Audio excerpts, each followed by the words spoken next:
Good morning, good morning, good morning. We are back, or me is back. I am here. I'm not quite sure what to say. It's me, though, your boy Ron James, here after a brutal, brutal, brutal Buckeye loss yesterday to the team up north.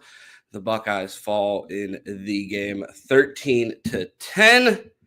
And it's only right that we jump on here and give you guys a special edition of Buckeye BS and do a call-in show because, well, after doing a 5-hour long stream, a post-game show, and now we're here, I'm still almost at a loss for words, and I have to hear from you guys in Buckeye Nation and I need to hear how the fan base is feeling because I've seen all ranges of emotions on the timeline discussing this, and I don't know where to go. Chris brought up on the postgame show on Bleacher Report yesterday, is it time to fire Ryan Day? And I said, I'm still not ready to do that show yet. Buckeye still have one goal left, despite setting 3 goals this season, losing to the team up north, not winning the Big Ten. The only thing left is a potential national championship, but I know after a loss like that, I don't even know if Buckeye fans are thinking about the playoffs right now. We have a few callers, hopefully a few co-hosts here shortly. I'm looking at the chat. Andre says, we are in shambles. We know how this starts. I don't even want, we have a tradition around here that we give a shout out to the first person in the chat every time we start a show. And I look, and the first person I see is a fellow loser right here in the misery of the Buckeyes. But the only difference is their loser-ass team will not be in the playoffs. Shout out to our guy, Jibo, first person in the chat today, decimated. Playoff hopes decimated by one Cal McCord. I think someone, I don't know, wears a red hat, does a show on this channel, actually said that Cal McCord was the best quarterback in the ACC and would beat Miami, Cam Ward, and Gmo's stupid team. And look what happened yesterday. Not only does Cal McCord beat the Miami Hurricanes, he ends the season as the leading passer in all of college football. And that speaks to the type of season it has been for me as a fan, given that I just watched the Buckeyes have a 2-loss season, lose to their rivals, and then the one time I go out of my way to see Kyle McCord, I was in attendance at Pitt in Heinz Field when he threw 5 interceptions. It just seems to be not my season, not my year. I don't know what's going on, but these types of shows have become all too familiar as a Buckeye content.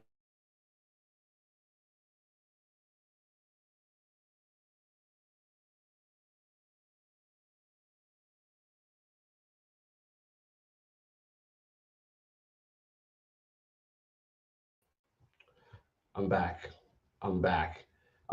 It was the internet gods trying to save me from my distraught, but it feels like I cannot catch a break this season.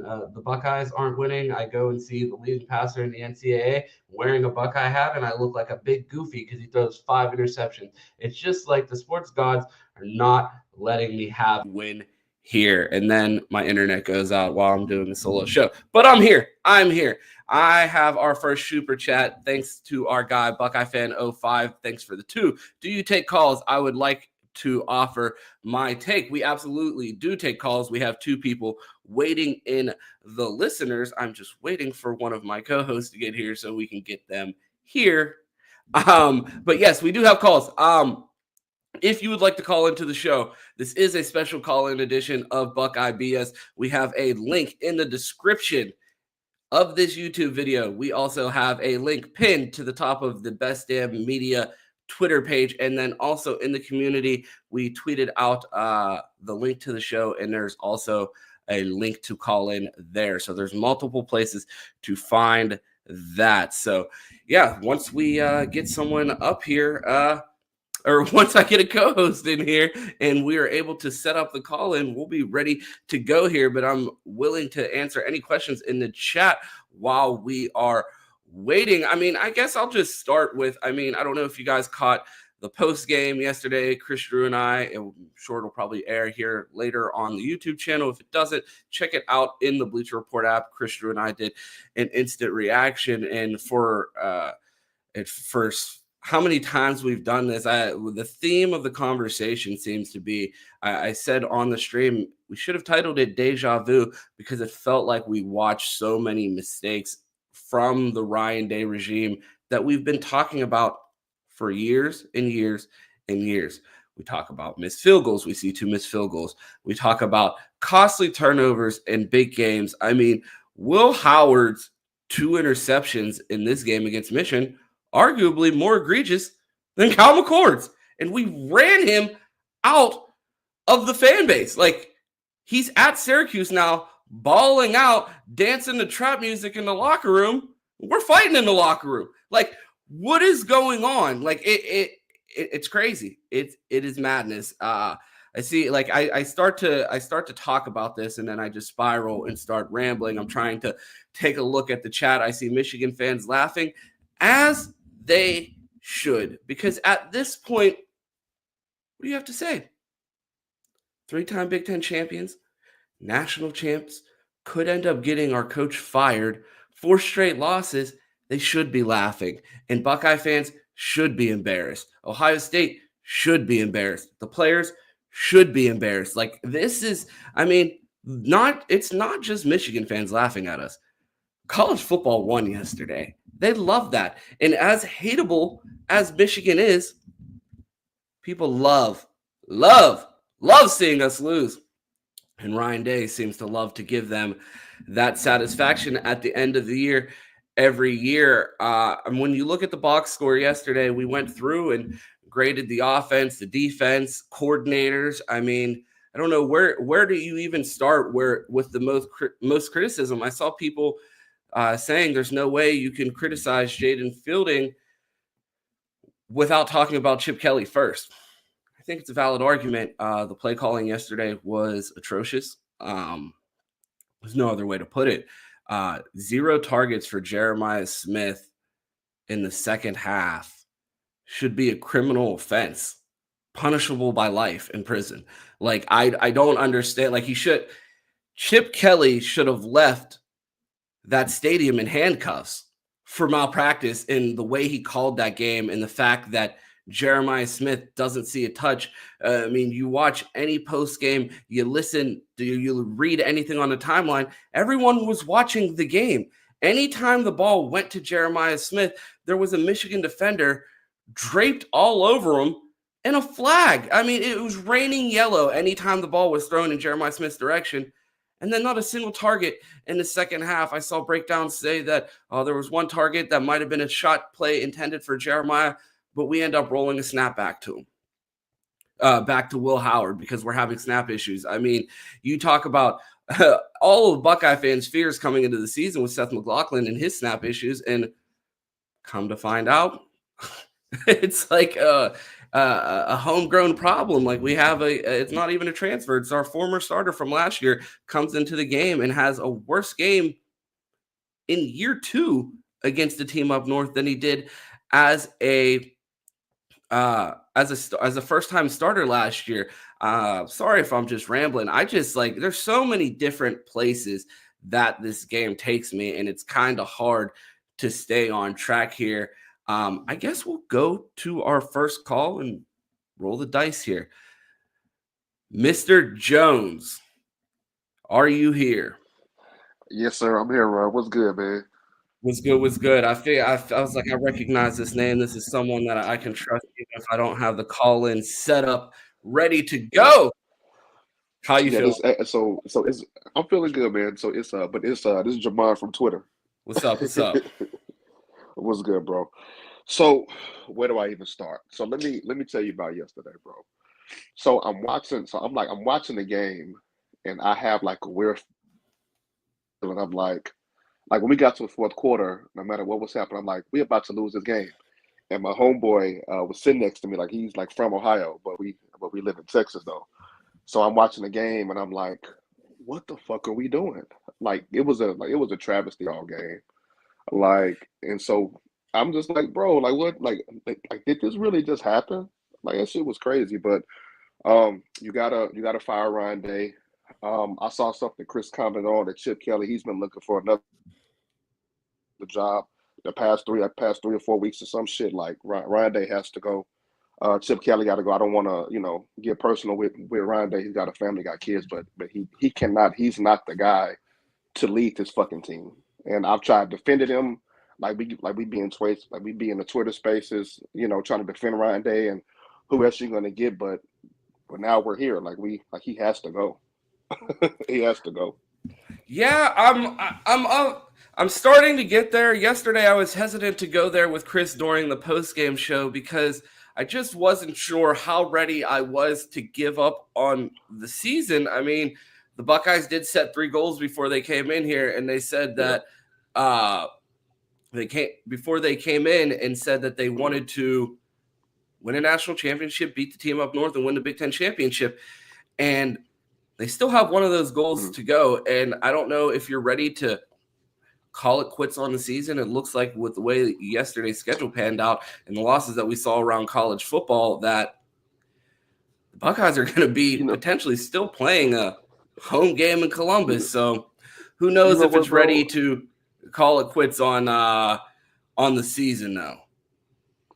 Right, you know what though, to be honest with you, to be God honest, I don't even want us to win a national championship.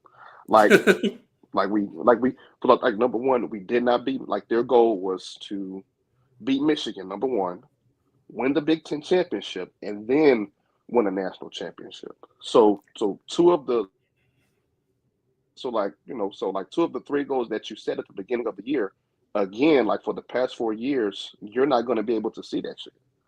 Like, and you know what? You know what's so crazy about yesterday? Like after the game, like I wasn't even mad. I didn't curse. I didn't throw shit like I usually do. I was like, you know what? It's time for a new head coach.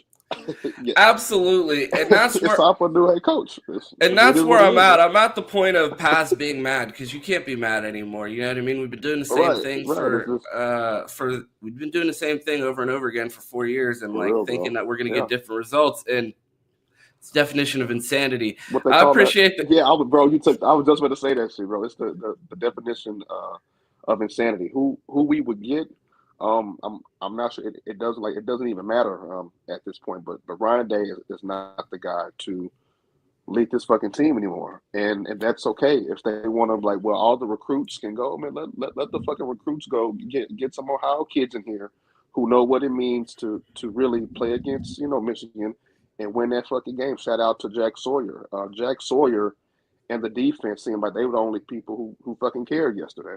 Well, I can't really say that. I really can't say the offensive guys, but they were not put in a position to win, and it's fucking sad. It's sad, bro. It's definitely sad, bro. I appreciate the call, and we got a couple more calls. We're gonna get to them. If you guys are interested, appreciate you tapping in. Appreciate the support. Oops, sorry, cut them off. Appreciate everybody who's calling in. Appreciate everybody tuning in. If you guys do want to call in, you can call in. The link is on the Twitter. Actually, give me a second. I'm going to get this pinned in the community so you guys can find it. Yeah, so the tweets are out there. The link to call in is out there. I'm going to get to our next caller. This person has been waiting. Caller, actually, no, we're not going to go to them yet because I cannot keep them off screen. Still working through some technical difficulties. Hopefully, I have a co-host here shortly. Back to the game and Jack Sawyer or post-game antics. I saw a lot of people talk about, I mean, you saw it all over Twitter, the flag planting moment. And at first, it felt like they were going to treat Ohio State like the Malice in the Palace, and the media reaction to it. Oh, my God, this is so ugly. How could it happen? Pepper spray, mace this, mace that. And then I look around college football, and it seems like, nobody wants a flag planted on their fucking field because it's disrespectful. And, these, play stupid games, win stupid prizes. Should there be fighting in football? I mean, you could argue it's a pretty violent game, whatever. But like, you come into Ohio Stadium. I don't care if you had 60 minutes to fight. Fuck that. You come in and try to disrespect and desecrate the field. Like, it wasn't just celebrating. Go to the locker room, wave your flag there. No one was going to come in the locker room and rip your flag down. It was because you tried to be disrespectful. And I don't care how, whatever. Everybody saw the reaction last time they put a flag in Ohio Stadium. Everybody's like, why are they letting them do that? And back in my team would never let that happen. My team would never let that happen. And then you see former players saying, oh, you had 60 minutes to play in between the lines. And it's like, you guys were just criticizing these same players for allowing them to do it. And then you see a hometown Columbus kid like Jack Sawyer say, hey, I want y'all to know I may not have been able to beat this team, but I understand what it means to respect this university, the Block O, this field, and what it means to be a Buckeye. And man, win or loss, we're still Buckeyes. He's still a Buckeye. And the fact that he still showed that pride, and you know what I mean, I appreciated it. Like a lot of, I had this conversation with my guy E yesterday, and we talked about, you could have the criticisms that you want of the 2021 class. You say the name Jack Sawyer, that is the moment that I will forever remember him for. That the fact that he almost had a glorious moment in the biggest game of the year, a hometown kid coming back for his fourth year, making that big play in the red zone, and then not letting them disrespect the field. I mean, you saw the video, and like I saw Michigan fans trolling, like, oh, look at Jack Sawyer crying and trying to rip the flag down and saying they'll never plant. I loved it. I loved every second of it. I mean, I'm going to get my guy Q up here. He looks very tired, but I appreciate him for joining. But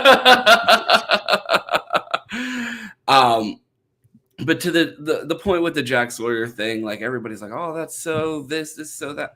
Bro, I'm a sore loser. Like, I loved every second of it. Like, like we lose the fight on the field, let's fight again. Like, I don't fucking care. Like, I don't know about you, Q. I loved every second of it. I'm sick of seeing our program walked all over. Ducks on the Block O.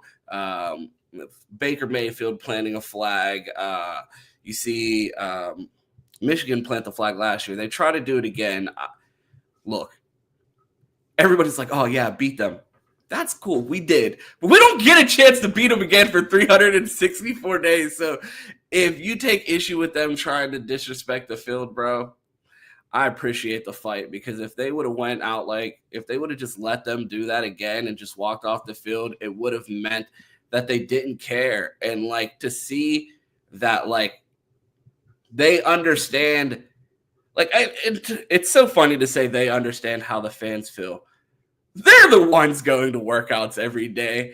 They're the ones playing in the game. They're the ones that wear the Block O. You know what I mean? I buy my shirts. I buy my hat. These kids actually put on the scarlet and gray and go and fight for the Buckeyes. They feel it just as much as us. So like the idea that like these kids don't get it is kind of crazy. And the way I know I felt yesterday, like it sucks to lose that game, and I want to come out and crush the team and fire Ryan Day. Like, as a human empathetic moment, like I know how terrible I feel today. My heart breaks for kids like Jack Sawyer. I wanted this game so bad for them. And they're like, despite the deficiencies that we saw on the field, there were a lot of Buckeyes that we saw leave everything out there, and I thank them for it. Q, how you doing? Why you wake me up for this? Bro, I know that's not Gmo in the chat. We need to just put him on mute for like 2 hours. I started the show talking about how Miami lost. Oh, Jesus. Yeah, yesterday it was terrible. I don't even know where you were. I don't know. Talk about flag planting. Good Lord. Flag planting. I mean, I think every team in college football fought yesterday not to get a flag planted on their field, because that's just become the thing when you win. So I It's don't just so know, but disrespectful. I want to get to this. I guess I don't know. I mean, I've never seen Ohio State plant a flag before, and we won roughly 20 Allegedly, years straight. allegedly, we started this When? in the 90s, I guess. What? Apparently, the Buckeyes did it to an undefeated Michigan team after they beat them. I didn't look into the history, but that's what I saw on Twitter yesterday. I'm old. I'm not that old. I was very young and living in Pennsylvania at the time. Was not in the rivalry yet. So I'm going to have to do my research on the history. You guys let me know in the chat. I could be wrong. But I was told on the timeline yesterday that Ohio State started this flag planting back and forth. Bro, I've never seen that in my lifetime, and it's quite of many games. Right, I So, would have it as my live background actually if it exists. If it does, someone send me that video. I want to get to the super chat. Thanks to our guy J8. Bros, it's more over in history. Oh, bros, it's more over in the history of over. We have too many aspiring Sunday school teachers. Chip and Ryan go to jail. This is malpractice. New midway through 3, we would lose by a fourth quarter field goal. Canceled my monthly NIL. I quit. Well, anyone who canceled, no, I'm not going to say that. If you canceled your monthly NIL, you could become a member over here if you have some spare disposable income. We appreciate you guys supporting. That'll work for me. Q, your thoughts on any of that? Because I have to get all of these pins or all of these tweets out because I've been doing a solo show for 23 minutes. No, that was malpractice. I don't even know what I saw yesterday. I was talking to our boy. Real quick, Yeah. let the people know. Are you more tired, or is this the defeat of Michigan wearing on you? I'm more tired. I'll be honest. I've somehow gotten used to doing this after every Michigan game, just not being able to display what the fuck I just saw. Man, no, I feel you. It was totally malpractice yesterday. I have not seen a worse game plan executed. I don't know if by maybe any team in college football. Like I've never seen it. It was so bad. I was talking to Pat last night, and we were like, "Bro, if you had gave us the Madden playbook, like I feel like we could have got out a win. It was that bad." So yeah, I don't know. I don't even know. Is Chip back next year after that? That was the question that I was going to ask you. Yeah. Everybody's talking about fire Ryan Day.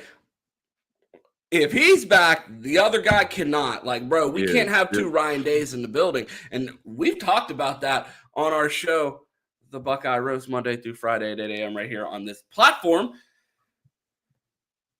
What everybody talks about Ryan Day getting tight in big games and calling plays like a weirdo. Where did he learn it? Who's it? That's his man. He was with him. That is your mentor. Like, why would you think the man that molded him would come in here and make him different? You created this monster. I don't know if it's the longer the season goes, but like Chip came in, the offense looks so much different. And it's like the longer they've been around each other, the closer they've turned to each other. Like, I mean, I don't know. I've never seen Ryan Day be that bad, so I'm not going to put that on him. But holy shit, man. Like, that doesn't even look like a Chip Kelly offense, what we saw yesterday. That just looked like someone said coach suggestions from Madden would have done a better job calling the game. That's what Pat and I said. We talked yesterday. He was like, bro, if we had the Madden playbook, we might have won. I don't know what the fuck that was. Hey, let's put Tagro with a one-on-one block with Mason fucking Graham and let's see him win those. Like the one thing you can't do, and they tried to do it. If they weren't doing that, they were fucking around and leaving Will Howard back there with 10-second taking routes and just for him to get a sack or get knocked off. So I saw a stat. JTT has played in 189 games, 189 snaps in 4 games against the team up north. 0 sacks. Oh, yeah. I mean, that was the one thing yesterday. There was like no sacks. More egregious stat. 0 targets for Jeremiah Smith in the second half, or 0 sacks and 180 snaps in 4 games against the team up north?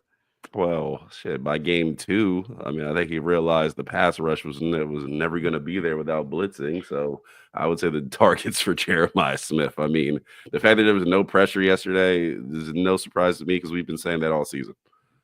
Like outside the one game where Jim Knowles had to blitz everybody for somebody to win on one-on-one, like there's been virtually no pressure. Thank you, Larry Johnson, for teaching people how to win one-on-ones. I mean, we've said so many names that I feel like have committed fireable offenses. Like, what point do you say? I mean, we have to take it on the. No one on the defense or no one on the defensive staff deserves to be fired for what happened yesterday. I mean, I'd say that because that was not on them. Everyone on the offense, maybe besides Coach Locke, because he just got here, and maybe Hartline because his boys didn't get a chance, could be fired yesterday from yesterday's performance. It was that bad. Yeah, man, it feels terrible. Like there's no other way to put it. It feels terrible. If you want to get to the lines, we can let we have some super chats to get to, and then we will hit some callers. I just pinned the link to the call-in show in the community. If you need an easier way to find it, it is in the description. It is in the community. It's pinned to the tweet of the live stream. It is pinned to the top of the @BestDamnMedia Twitter page. Plenty of places to get it. We're going to be here for a little bit, so we got some callers lined up. We got some super chats. We will get to the callers here in a moment. Shout out to our guy, Mike Green. Thanks for the 2. Ron, I'm confused right now. How? I woke up today. I made the great decision to drive home from Ohio last night because I said I want to sleep in my own bed because I know I'm going to feel like shit when I wake up, and I am faced with the realization that they lost again. Did it punch you in the face when you woke up, Q? Like, was it the first thing that hit your mind? Oh, that really happened yesterday? I mean, I thought about it like all yesterday. So first thing in my mind was, who the hell is calling me at 9 in the morning? And then when you saw it was me, what was the second thought? This motherfucker. Then I had to make a business decision. Do I answer? Once you answered, look, I knew if you didn't answer, that was no. Once you answered, I was going to talk you into getting on. So I appreciate you joining us. So I'm glad that I was able to, distract you with your first thought of the day being fuck Ron and not fuck the Ohio State Buckeyes. Oh, God. If you just donated a little more to the NIL, this wouldn't have happened. Mike Green, thanks again for the 2. Me and Q was trying to understand what the fuck was going on. Everybody was. We're still in disbelief. Thanks to our guy. I have no answers for you, bro. I don't. It's like what happened. I was like, shit. I don't know. Shout out to our guy J8 for joining and becoming a member. Member content coming soon. Q has been game planning some of that, so be sure to join. Q has some cool interviews lined up for members. Shout out to our other members. I saw Charles in here earlier. I saw Doreen. Shout out to you guys. With membership unlocked. Thanks again, Jay, for the 2. And then our guy HC, thanks for the 2. Roosterhead Buckeye. Does Chip have gambling debts? I'm just asking. HC, you have head coaching experience. We might. Is that stand for head coach for? Because we might. While we're on the topic of finding new coaches, I don't know if we should fire. I don't know who's going to get fired, if we're going to fire. But I know one hire that at this point must happen. Mike Norvell. This offseason. Ron James as kicking analyst, special teams coordinator, kicking evaluator, kicking recruiting specialist. It has to happen, correct? Good. I won't steal as much as Parker Fleming. I'm only asking for a small monetary fee of $250,000 a year. Bro, Fair. Jay Fielding has to be so happy Ryan Day lost 3 in a row before this game because they would be trying to kill him in Columbus if Ryan Day already didn't have the reputation of folding.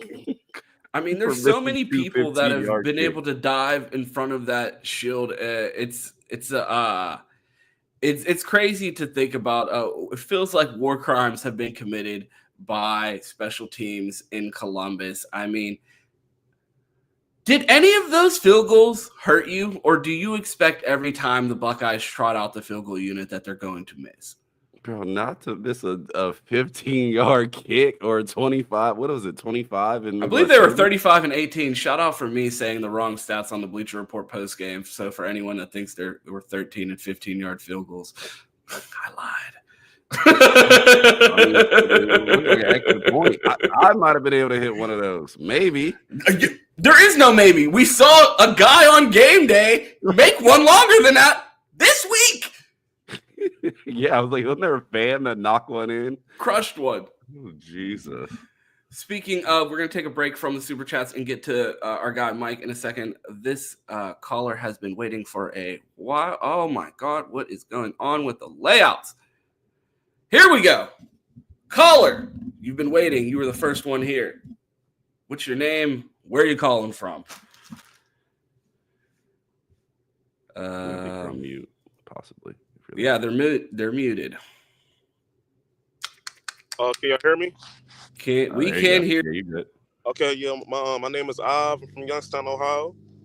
Appreciate it. I was scared to say your name because I thought it was a setup for a punchline from a Michigan fan, and I was like, the start to a sentence, and if someone gets on here and just trolls me crazy, I was like, I'm not going. So I called you caller. So appreciate you calling in. How you doing after this Buckeye loss? Are you a Buckeye fan, I assume? Yeah, I'm a Buckeye fan, man. Born and raised in Ohio, man. 31 years, man. Been in Ohio. I just don't think this coach understands what this game means to us, man. I really don't. So my question is, like, where do we go next? Like, who is our next coach? Because I don't think Ryan Day can stay here. Am I going to have to, like, I didn't expect to, like, have to, like, be the bearer of bad news, but anybody that watches our show, Buckeye BS, Buckeye Roast, Bleacher. I think you muted. Yeah, I unplugged my mic like an idiot. Oh. Give me 1 second. Oh, I think what Ron was gonna say. Back on the Yeti. But what I've been saying is I don't believe they're going to let Ross Bjork, who's been on the job 5 months, hire the most expensive and highest paid employee in the state of Ohio. It just doesn't seem logical. He's been with Ohio State since June when Gene Smith retired, and I've been adamant ever since Gene Smith announced his retirement. I said that buys Ryan Day 2 years. There's no way they let a first-year athletic director make this decision. It just doesn't feel like they'll make it happen. And if they do, maybe I'm underestimating how the administration views this loss, but I mean, they seem oddly content with 3. So what's a 4th, right? So the idea that they're going to rush to fire Ryan Day, and like, honestly, he has a scapegoat every year. It's Kerry Combs, it's Kyle McCord, it's the kickers, it's they change. We don't get enough plays anymore because of the running clocks. It's who else have we blamed? It's Stud. It's Connor Stallions. It's Connor Stallions. Yeah, Michigan's cheating. Every year he has an excuse. So I would imagine Chip Kelly falls on the sword and we get 1 more year of Ryan Day. Jesus, man. That's honestly where I'm at 24 hours after the loss. It seems more logical that Ryan Day finds 1 more scapegoat and they let Ross Bjork establish himself within Ohio State. Because from a career standpoint, I mean, I don't know what type of man Ross Bjork is, if he's a drop your nuts on the table type of guy and he believes in himself to make that decision. But self-preservation, I mean, he's not old, but he's not the youngest. This is a retirement home type of job. Like, Yeah. You know what I mean? This is like, it's like when you work in corporate and you're in controls or risk. Like, we've made it. We're chilling here. Like, I don't know if you're rushing to make a type of decision that if you get wrong, I promise you your tenure is not going to be as long as Gene Smith. Like, that's one thing for sure. So if I'm Ross Bjork, I don't know if I'm pussy or not, but me, give me one more year with this dude. Like, you're not blaming me if I get this wrong. Like, especially like, who you going to get? Like, everybody's screaming for Mike Vrabel. He's not coming. My favorite is like the Twitter hot list of coaching names. It's like Nick Saban, Urban Meyer, Bill Belichick, and Deion Sanders. And it's like, oh, great choices, guys. I appreciate the suggestion. I don't know where they go. I heard someone make a great point. Like, unless you were from Youngstown, you weren't jumping off the walls when they hired Tress. Like, everybody goes, well, who do you get? Well, if you would have told people the year before they fired Cooper that, like, your next coach is about to be Jim Tressel from Youngstown, like, I don't know how many people are going crazy about that. Like, it's not always a sure thing when you're hiring a head coach, and it's not a guarantee. I mean, who was Ryan Day before we hired Ryan Day? The Ryan Day resume is quite apathetic when you look at it as a head coaching experience prior to becoming the head coach at Ohio State. So I don't know. I see someone in the chat say Fran Brown. Only if he brings Kyle back with him. We appreciate the call. We got a line of people calling in. We appreciate you tapping in, though. All right, y'all. Y'all be easy. Appreciate you. I have another caller down here that I'm super excited about. Before we bring him up here, he needs an introduction because this guy has been supporting us for so long now, catches our shows live. If he doesn't, he's in the comments letting us know when he catches the shows after. Our guy Doug has been showing so much love to our show, this channel. I'm super excited to have him on the show here. Doug, how you doing? Well, considering we just got embarrassed, I'm doing all right. Appreciate it. Glad that you're joining us, man. Good to talk to you. Hey, man, what the hell was that? I feel like that's the question that all of Buckeye Nation is asking right now, because we're all still in a bit of a state of shock, honestly. Like, I had to go back and rewatch the Bleacher Report post game because it felt like a fever dream, like, after the show, and I was like, I don't even know how that went because I was in such a state of shock while we were reacting, and I'm still almost in that state now. Yeah, I don't know if y'all can see my picture now, but I'm pretty old. And this shit reminded me of stuff from way back when, man, where they had no business being on the freaking field with us. And the coach used to be Cooper chewing his damn fingernails on the sideline. Now you got Day's asshole puckering up. I don't know what the hell, man. Why do you run 3 times? Well, he ran twice. They had the ball first thing, like, what is it, the 13-yard line or something? It was inside the 15. Yeah. We come with nothing. You know, you try a stupid run play, which wasn't working all day, a throwback screen to a tight end, lose a yard. And then you take, this is what just blew my mind, that third down call. You tried to run a draw, and you're hoping Tegra will remember who to block, which he doesn't do frequently, against the best defensive tackle in college football. It's going to be the number 1 tackle taken off the board. And you tried to run Trey at him. What was that? That was just... It's crazy. It seems like every time we play this Michigan team, they try to turn in. You keep kicking. My God. Lost you, Ron. Yeah, but no, I mean, I agree. I mean, hell, if you had Davis, maybe, like, if you had an All-American guard right there, maybe I could understand it. But 2 backup guards ain't even going to get drafted. trying to play against the best defensive tackle in college football and win a one-on-one block, like, that's the matchup you want to go for. Like, yeah, Tegra, yeah, maybe they were trying to go for hit for a touchdown. I'm sorry, Q. I kept trying to talk over you, buddy. Maybe they were trying to go for the element of surprise. Well, yeah, surprised a whole lot of people. It's like, why Surprised did you try to Nathan throw the Graham. ball to Carnell Tate or Jeremiah Smith? They weren't having no luck guarding them. You make an excellent point, Doug. We got a line of callers, but I wanted All to. right, man. I wanted to discuss this with you before we get you out of here because you did bring up the run plays. Which run was more egregious to you, the run on 3rd and 8 or the run on 3rd and 10? Yeah. Well, you know what? Put both them piles of crap in a bag and set fire to them and see which one burns the fastest. That's the only thing I can think of, Ron. We appreciate you calling in, Doug. Thank you for all the support, man. We appreciate you always checking in and watching the show. All right, man. Thanks for having me, guys. Have a good one. Seth, how's it going? Well, been a lot better, been a lot worse. Y'all can't see Seth, but Seth is really pacing right now. So I'm gonna get out the way and let him have it. I could not believe, and throughout the course of the game, it almost felt like it was building, like kind of the inevitable was going to happen. But what I don't get is that this whole season, Ohio State has intentionally played slow. Every time they go tempo, they blitz people's asses. I mean, 2-minute drill, 10-3, you get the ball.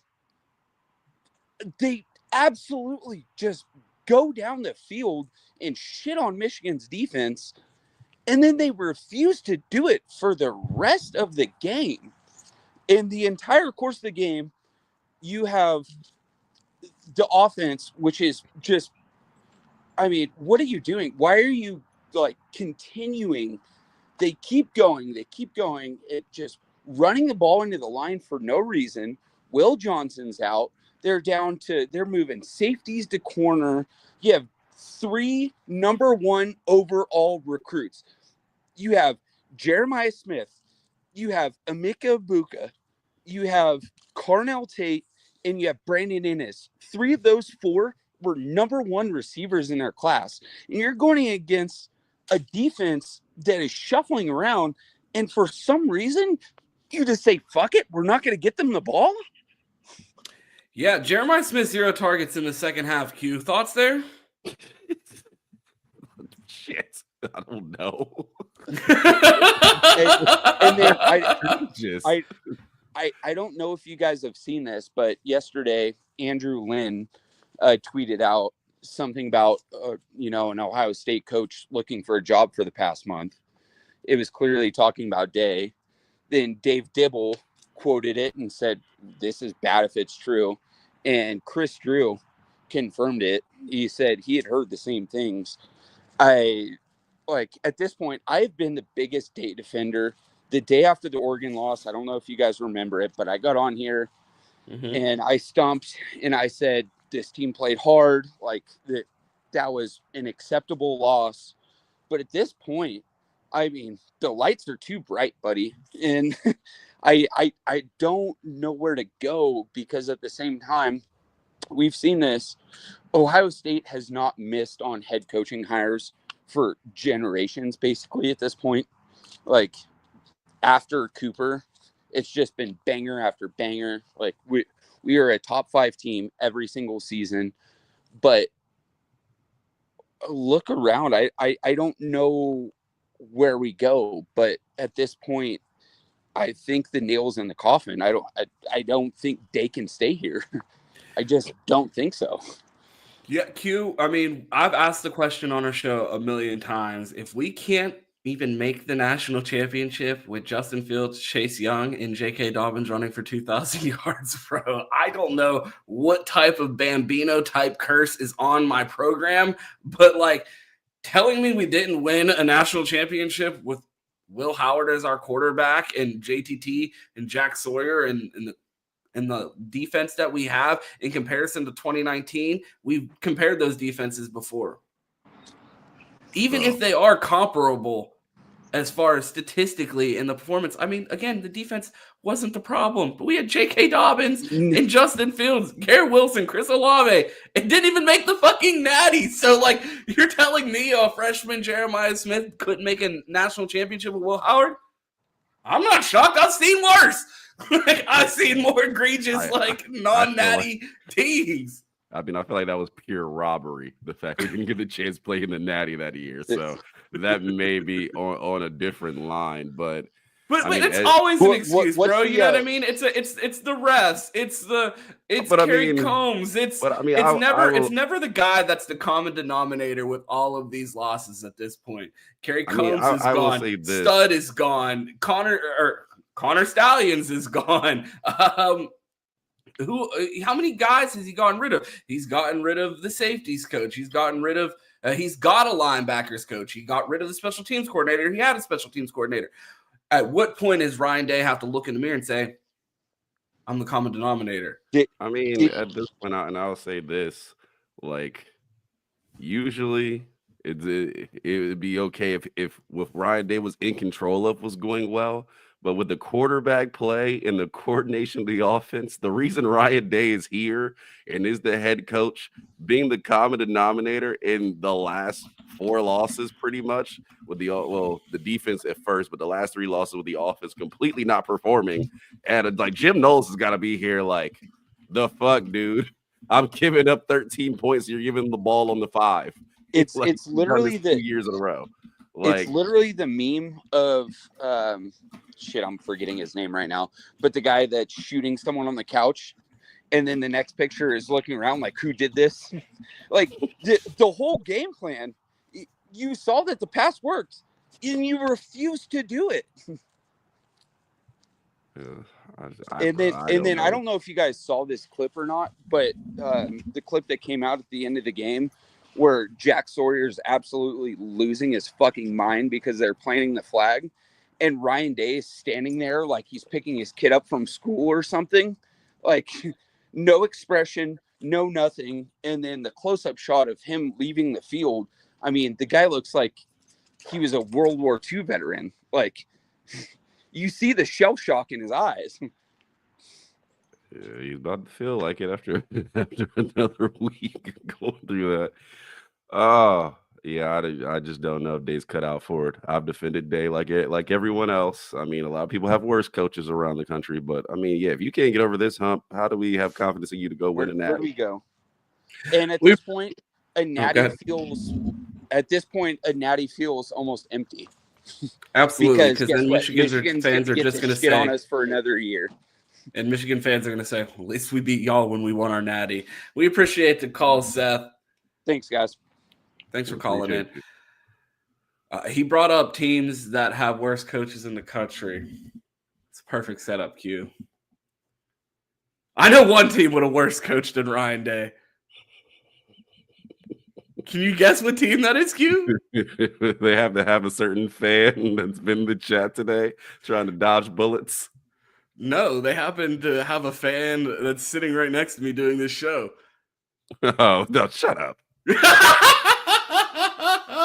Mike Norvell is easily worse than Ryan Day, but it's a conversation for the Buckeyes. I said that to Mike Green yesterday. He was like, where do we go from here? I was like, do we call Mike Norvell?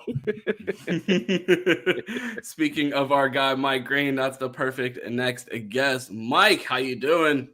What's going on, fellas? You know, clearly the world's still spinning, even though it doesn't feel like it, or maybe it's spinning too fast. I don't know. It doesn't feel great, though. So let me tell you this, Ryan. So I'm watching the game, right? And when we came out and kicked that field goal, and just the whole series, all our series that we were playing, like every possession that we had, we didn't play to get the first down. Like, we didn't use – in this game, you have to use all 4 downs. You have to use all 4 downs for this game, unless it's like a 4th and 10, you know what I'm saying? Or, you know what I mean? Something like that. There's no way that we can, it's a harder chance to get it. But you have to use all 4 downs. And that's what Sharon Moore did. He understands the mission, while Ryan Day continues to tuck his tail. So the mission is use all 4 downs, man. And he didn't do that. We didn't do that the whole game. And until that mentality is a part of our program or a part of our coach's mindset, we're going to continue to lose this game. Oh, sorry. I zoned there. I was arguing with the chat, but no, man, it feels terrible after this, and I'm with everybody else. I don't know where to go. What is your suggestion? Like 24 hours after this, Mike, what are you looking for the Buckeyes to do?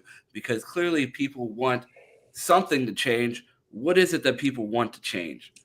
Well, I don't think at this point, for all these losses, I don't think Ryan can get over this, man. It's like, I don't think he can do anything to get over it. And the only thing that I can think of, which we're going to lose, like I said, I put a super chat, that we're going to lose the most valuable player on defense. Like, Caleb Downs is the MVP on the defensive side in the country, bro. Like, he won it yesterday with that interception. He won it. He's the guy, and we mess around and lose our whole roster, bro, off of this. Yeah, you bring up Caleb Downs. Comments out there that he said he felt like we weren't prepared going into Oregon, and then we go lose this team. I believe a lot of thought was put into the decision to come to Ohio State. Caleb Downs took a long time to come up with his decision and ultimately chose to play with Nick Saban, and then enters the portal, chooses the Buckeyes. Could we see 3 straight portals for Caleb Downs? I doubt it. That would be a lot. I feel like he would have been at Alabama the entire time if Saban didn't leave, and I feel like he sticks it out in Columbus. But you make the great point. Defensive MVP. If you don't feel like the Buckeyes were prepared, could you blame him? No. Like I said, man, I would love to see Vrabel. You know what I'm saying? I think that, he's a square jaw dude. He already done he already done grabbed Urban Meyer by the collar. I heard already before. So Urban was which makes that story of him acting like he didn't know who Vrabel was all the funnier. Yeah, when he told the story that when he came across Urban in the NFL, he asked, "Do I know you?" Yeah. Well, I heard it was all a joke. I guess Urban, cleaned it up and took it like it was just a joke. So, but I would love to see Urban come back. This will be a perfect Urban story for him. I have zero desire to see Urban Meyer coach any of my football teams. Yeah. So, Ben, I appreciate that. I've seen a lot of calls for Urban. We're past that. We have to find an identity. We can't keep searching for Urban or asking people to be Urban. We got to go find, and I don't even like using the phrase our new Urban, because the phrase our new Urban is something Florida feels like they've been chasing for what? Yeah. 14 years. Well, we need an Ohio. To me, it seems like we need somebody that's understanding this rivalry. Because look, as soon as we went outside for a coach that didn't have any ties to Ohio, look what happened. You know what I mean? So we need somebody that understands the rivalry, understands the program, understands how to play that game. We lost so many times. We know what it takes to win this game, and it's do whatever it takes to win it. I don't care if you got to pass it. I don't care if you got to run it. It doesn't matter. You have to win the game. And Ryan Day is a Pac-12 guy. We said that from the start, and he's showing his colors, man. That the trenches isn't what it is. It's a Ferrari. That's what he wants to be, and you can't be a Ferrari to win this game unless you're the best Ferrari on the market. You know what I'm saying? And you use it. And they didn't even attempt to use their Ferrari yesterday. 0 targets, bro. Like, that's insanity. To have 0 targets on the best player on the field. So, to me, it's a fireable offense, man. Where do we go next? It got to be within the program, I think, unless you get somebody like Oregon's coach, which he passed up Alabama. I told Q, like, he passed up Alabama, bro. Like, I can't see him coming to Ohio State, but hey. Also, running and getting the guy that just spanked your ass. Yeah. Yeah, that's what I said. Like, I don't, you know how we're Ohio's some prideful people, man. I'm, you know, I live in Florida, man, and you know, it just they don't understand us, man. We're crazy about our team. I mean, I didn't sleep at all last night, man.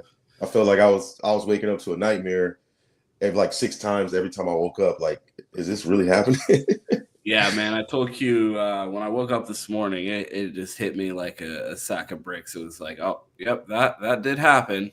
Oh, I had it typed up. Mr. Black was up next, and he dropped. Hey, if you're still listening, come back. But we appreciate you calling in, Mike. We got a line of callers we got to get to here, and a special guest to wrap up the show with us. So we appreciate you calling in. Oh yeah, for sure, man. Hey, man, super chat, man. Get y'all pockets, get y'all money out, man. Super chat, man, for my boys, man. He said it, not me. We appreciate it. Always supporting us with the super chats, Mike. We thank you for your support. Thank you so much. Later. Have a good one. Back to the phone lines, Q. Anything. Like, I mean, you look despondent. Oh, I mean, shit. Can we just find a coach to make us play to expectation? Like, I don't feel like we're asking for a lot here. I was talking in the locker boy chat with Rev yesterday. He was like, yo, I think Jim Harbaugh has totally fucked Ryan Day's mind into believing being tough is being able to run the ball against the D tackles and go for 5 yards a pop versus relying on your best attribute and winning the game, which Mike brought to. The pass game was so open. Like what is tough football? Going and winning the game. Like, I don't need you to push Mason Graham and Kenneth Grant around. We saw Alabama not be able to do that with 15 times the talent on the offensive line. Like, it feels like the program is like the episode of SpongeBob where he's trying to get into the salty spittoon. It's like, bro, it's not tough enough. He's doing all this goofy shit trying to get in, and it's like, bro, it's just not in your character. Go back to the Krabby Patty, bro. Like, go to the bar. Weenie Hut Jr., bro. Like, that's where you need to be at, bro.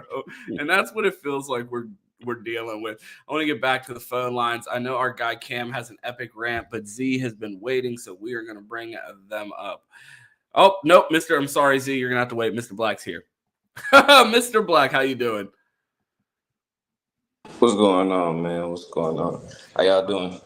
Pretty good. Relative to the situation. Right. It's a good day to be in Texas, man. I'm from originally from Lansing, Michigan, and I'm a Buckeye fan. I know my family been texting my ass for nonstop. They will not leave me alone, boy. Rolling blackouts, man. Power grid down here in Texas, not great. Sorry, can't get back. My phone dead right now. I can't get to you. Yeah, but man, I think the coaches just let the players down. Like you was talking about Jack Sawyer earlier, and I was like, man, he really was playing though. He was putting in a lot of effort. A lot of boys was Caleb Downs. That's my favorite fucking safety now. But I think Ryan Day or really Chip Kelly, he might have some gambling debts for real because it don't make no sense he ran the ball so much. It don't make no sense that he ran the ball so much. And no knock to Travion or Judkins, but there made no sense that Jeremiah Smith wasn't the number one player on the team. Carnell Tate, what did he get? Like 4 or 5 receptions last game? Like, why wasn't he? This is crazy. Led the team in receiving again this week too. So I mean, it's like they know what they have, but at the same time, it's like not too much. Yeah, not too much. But I mean, I felt like they was bringing him up the last couple of games just so Michigan have to spread out a little more while they had him on the field, and they barely spread him out. And then we get close to the end zone, and Will Howard is a fucking short thrower like a motherfucker, and then you don't even let him throw the ball. So it's I was getting confused. I'm like, I know he threw an interception, but you telling me he threw an interception and they only won but with 13 points? I wouldn't have believed that. It's their only score. I swear, our defense, I can't say nothing about Jim Knowles no more because when it comes down to it, like Jim Knowles been bailing this team out all year, damn near. I know that they done had some fucking PIs and some calls and shit, but I think that just came with the aggressiveness that they've been coming with the last few weeks. So, there's some of those, you want back, but I'll take all the aggressiveness they've been giving us, except for no fucking sacks. That dude's jersey shouldn't have been so clean. That don't make no sense, man. 189 snaps against Michigan, 0 sacks for JTT. It's unbelievable to think about, especially after the legacy that he has against Penn State. Right. He show up on the teams that he know you're supposed to be. And this team, y'all was supposed to do something different with. And I mean, the defense showed up. I'm not going to knock JTT too bad, but it was really the offense, man. Like, we just ran it up the middle all day with a ragtag team. Doesn't make sense to me. I don't know how that was convincing. Like, yeah, we got 3 players injured on the offensive line, but we're still going to push it forward. Like, nah, man, shit. If I would have been okay if you did shotgun all day, I wouldn't even have gave a shit. I would have been like, all right, we shouldn't be playing like this, but fuck it. At least you slinging it. At least you getting it down the field. At least you're trying. Yeah. I'm telling you, because our 2-minute offense was cold. Our 2-minute offense was doing its thing. And then and I'm like, all right, I know we're a second half team. So I'm like, that's what we're going to do. We're going to come out like our hair is on fire. We came out and ran it like 3 times straight. I was like, are you serious? And I'm not trying to knock. We've seen it from Ryan Day before. He did that in Michigan in 2021. It was confusing. I'm telling you, man. I don't know why he clams up like that. It just doesn't make sense. Like I really do not understand it. It's like he's like a Jim Harbaugh Jr. Whenever his ass get tight, he gotta run the ball. He's scared to throw, which he used to throw it in the end zone. He'd get on the 1 and he'll throw it, and you'll be like, "What the hell?" Now he won't. He won't throw it. Right. I remember days when we used to scheme up plays for Cade Stover in the red zone. Crazy times, bro. I don't even think we have a tight end on our team anymore, the way they called plays this year. We got a line of people calling in. We appreciate you calling in, Mr. Black. We appreciate the support, man. We see you out there. Have a good one, man. Absolutely. You too. Cute. Phone off. Huh? So keep your phone off. Me? Yeah, him. Don't let them call you. He brought up the offense letting the defense down. There's someone that I do a show with. He wears a pink hoodie Monday through Fridays on the Buckeye Roast, and every day and he had a take that said it feels like Ryan Day has let down Jim Knowles every year, minus the year that he got blitz crazy and put on his best week impression year 1 against Michigan and let up all the big plays. It just seems like Ryan Day has had the opportunity to score with his offense in the last moments of games every time the Buckeyes lose a big game, and they just routinely don't get it done. And even Kyle tried to sell on that Notre Dame drive last year where he threw it right in their Notre Dame's hands. And if the guy was anything other than Ike Taylor when it comes to catching the ball, we would have lost that game, and Devin Brown would have probably been the quarterback the rest of the season. So Ike Taylor would have strayed. Bro, deservedly so. Shout out to his son, recently committed to Alabama. Hopefully he catches better. He catch a little better. Yeah. It's just, bro, it's like not even possession with a chance to go win the game. This boy scored 10 points. Like that. It was minus 26. Like you're supposed to, if it's minus 20, so you're supposed to at least be in the 30s. They weren't in the 20s. They were in the teens. Hell, man. It's unreal, bro. We used to. This offense used to mean something. What? Come on, bro. I don't care who you're playing against. If the fucking bro, the Steelers marched out there with their defense, I would have expected us to put up 17. Like just like 10? We at least got to 12. Jesus. It's crazy. We got to get back to the phone lines. Our guy Z has been waiting forever. Z, what up, boss? How's it going? I don't even know if you're an Ohio State fan, and I said our guy, he may be up here to troll. Are you hurting? No, I'm an OSU fan. Drove through fucking snow and Erie to get to Columbus, and fucking pissed off right now, man. I can only imagine. And safe travels if you're still traveling back. I saw pictures from up in northeastern Ohio and northwestern Pennsylvania. It was a mess yesterday. It was just light flurries in Akron, but about an hour north, there was over a foot of snow. So safe travels. We got back home safe, so thank you. That's good to hear. But I driving home, turn on ESPN.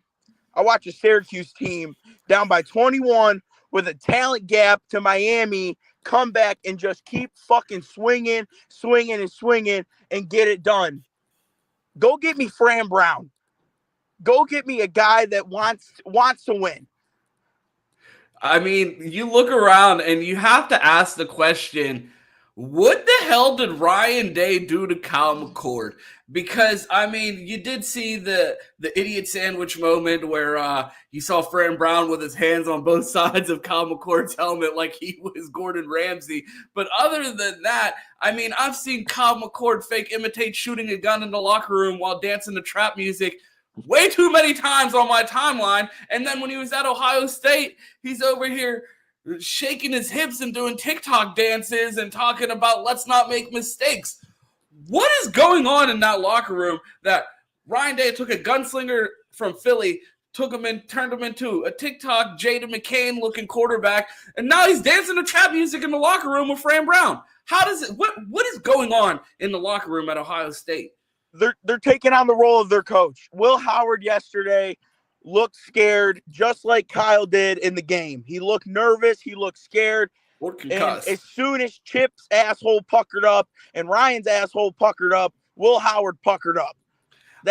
I'm not willing. There may be more information to come out about Will Howard's situation. I mean, I listened to the Juck on Buck post game on my way home from Akron last night, and he mentioned getting texts from people saying that Will looked wobbly. He was arguing with the medical staff coming out of the tent.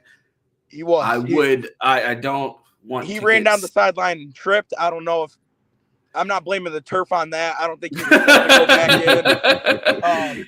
Yeah, man, you hate to see a situation like that, and you hope that it comes out that he was medically cleared and it was just bad play, because, I mean, we would have a lot more to discuss if it comes out that there was a scenario that a player was wobbly and went back in the game. So something to monitor there. But, yeah, you hate to see it, and I'm not willing to completely lay everything on Will until more information comes out.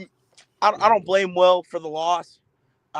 He definitely didn't help the case at all, but I don't blame him. He's been great all year. He's been a great leader all year. The guys clearly respect him. There's that. It looked like the Nebraska game. This looked like a Ryan Day play call game. We ran 2 plays that were gap scheme runs, and we had 16 yards. That averages out to 8 yards per carry. I think that's pretty damn good when you start running gap schemes and start pulling guards and just moving people. They're a disciplined defense. That eyes move then. If you're running zone, it's a bitch to run zone runs because you're asking your running backs to find a hole. Your offense can't move the ball because of the zone runs. Your O-line can't move the DTs. Stop running zone runs. Cute. And this is why we have the greatest listeners, callers, supporters, because they get us, they get this team, because through everything that he said there, you know what was the most important thing that let me know Z knows ball? What was that? The reference point to Nebraska, Q, because you can go back and watch the air come out of this channel, this fan base, both of us, that after that Nebraska game, and how it was one of those moments of like, we've seen this type of shit before. Like, you're trying to show us this stuff really isn't fixed. They continue to look sloppy. They make mistakes, and it still looks like a Ryan Day team of past. And for Z to reference that point in the season, I think it was a great reference point to show when everybody loves to. I mean, it's the cycle of being an Ohio State fan. Gonna win the national championship. Just one loss. Oh man, we lost to Michigan. Now we can win or fire Ryan Day. Oh wait, we're still in the playoffs, losing the playoffs. Oh man, national champions again next year. And it's like that cycle of like forgetting and believing. And it's like we've seen this movie too many times. That's honestly why I almost numb to this. Like we have become so used to this. This is us. There is no denying it. When Michigan fans troll, I'm not getting no pushback from me. Say it louder. Fucking go say it in front of the Woody, because I can't fucking do anything about it. I've been bitching about everything that we've been seeing for 3 fucking years. Bro, they changed nothing. Exactly. My fault, Z. Go ahead. No, you got it. No, I said they even brought back the patented stretch to the boundary, like just to put a bow. And bro, we've discussed this all the time. Like, I'm not a fucking X's and O's guru. I need to watch all 22 tape and watch it flow and over again. For me to be like watching in game in the moment, I'm like, did I just see what I fucking thought I saw? Was that stretch to the boundary? Bro, this play is so badly run at Ohio State. If it's so badly run at Ohio State that the media and fans instantly recognize what play it is and the fact that it never works, you need to take that out the playbook. Chip, FYI, if 106,000 people start booing your fucking play calls, I don't think it's working. if the fans start catching on, I don't think it's working. We were live for the game yesterday, and it was Chris said, "Oh shit, boo birds!" It was the first quarter, and like if you watch the chat of our live stream yesterday, Chris and I were live for the entire game, and I was like watching the Buckeyes like realization, like watching fans come to term like they've seen this movie before and they know exactly how it ends. Like First quarter, the messages in the chat were Ryan Day's a fucking bitch. And then second quarter, it went from Ryan Day's a bitch to I already know how this movie ends. Fucking fire Day. They were firing Ryan Day in the second quarter in the chat of the game yesterday because everyone has seen this movie. So much hope came back in my sails after that Jack Sawyer interception. That's supposed to be his Buckeye moment, his staple on the game. And you were supposed to march down the field. I got Michigan guys back at home texting me, the game's over. Davis Warren sold the game, yada, yada, yada. And all I was thinking was we ran 3 inside zone plays and punted the ball right back. 1:57 time of possession in the fourth quarter. Inexcusable. And then to cap it all off, I'm driving home and I watch Mike Norvell, a 2-10 team, get their flag planted on their field, and Norvell run over there and rip the flag out. And then I also look at Ryan Day sitting there. What's happening? Like, come on, dude. A 2-10 Norvell can go over there and stick up for his guys, and you don't even know what's happening? That's why Q was so high on Norvell before the season. At least Norvell has had a horrible fucking year. Awful year.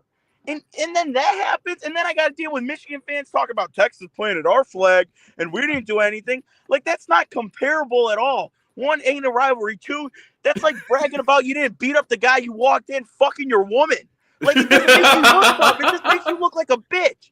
And I'm sitting here yelling about that, when in reality, I'm pissed off at Ryan Day. And you got one of the top athletic NIL funds in the world, and you can't find a fucking kicker. Last week, I watched an Oregon State kicker hit a 55-yard field goal into the fucking win to win a game, and you can't find one? We are the only school in Division I without a kicker. I swear, the only school without a kicker. I have not seen. I watched the Western Kentucky kicker hit a field goal yesterday from 50 yards.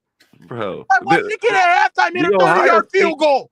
Bro, the Ohio State kicker's so bad, they don't even put him on ESPN anymore. It's like a highlight. Like, you know what a kicker really sells?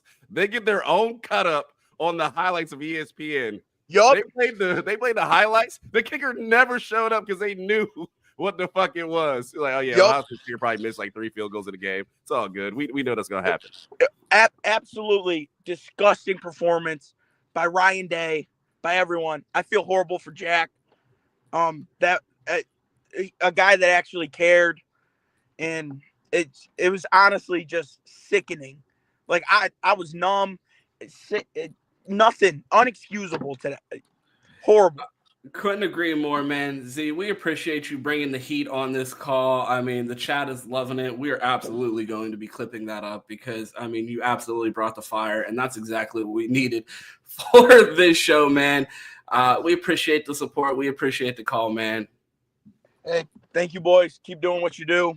No problem, man. Can't wait to see you again on the show. We'll be sure we're gonna have plenty of these in the off season. I said, man, I turned to Chris yesterday after the show and I said, this is looking like a team that you can cover year round now. Let's break it down one play at a time, all off season. Absolutely. I want to get to our next call. Our guy Cam, another OG. I mean, when we get calls from people like this, I always get excited because, like, to see the people that have supported us since day one, familiar names in the chats, and have the opportunity to talk to them and actually get them on the show is always a good time. Cam, how you doing? What's going on, y'all? How y'all boys doing, man? Pretty good, pretty good. Man, listen, I just want to start by saying when someone shows you who they are, believe them. Ryan Day has shown you time after time after time that he is not the guy. The lights will be too bright 100% of the time. Year after year. I mean, it dates back all the way to 2021 against Oregon, man. I mean, like you said earlier, we have all these 5-star dudes on the team, on the rosters, year after year. And what do we do with them?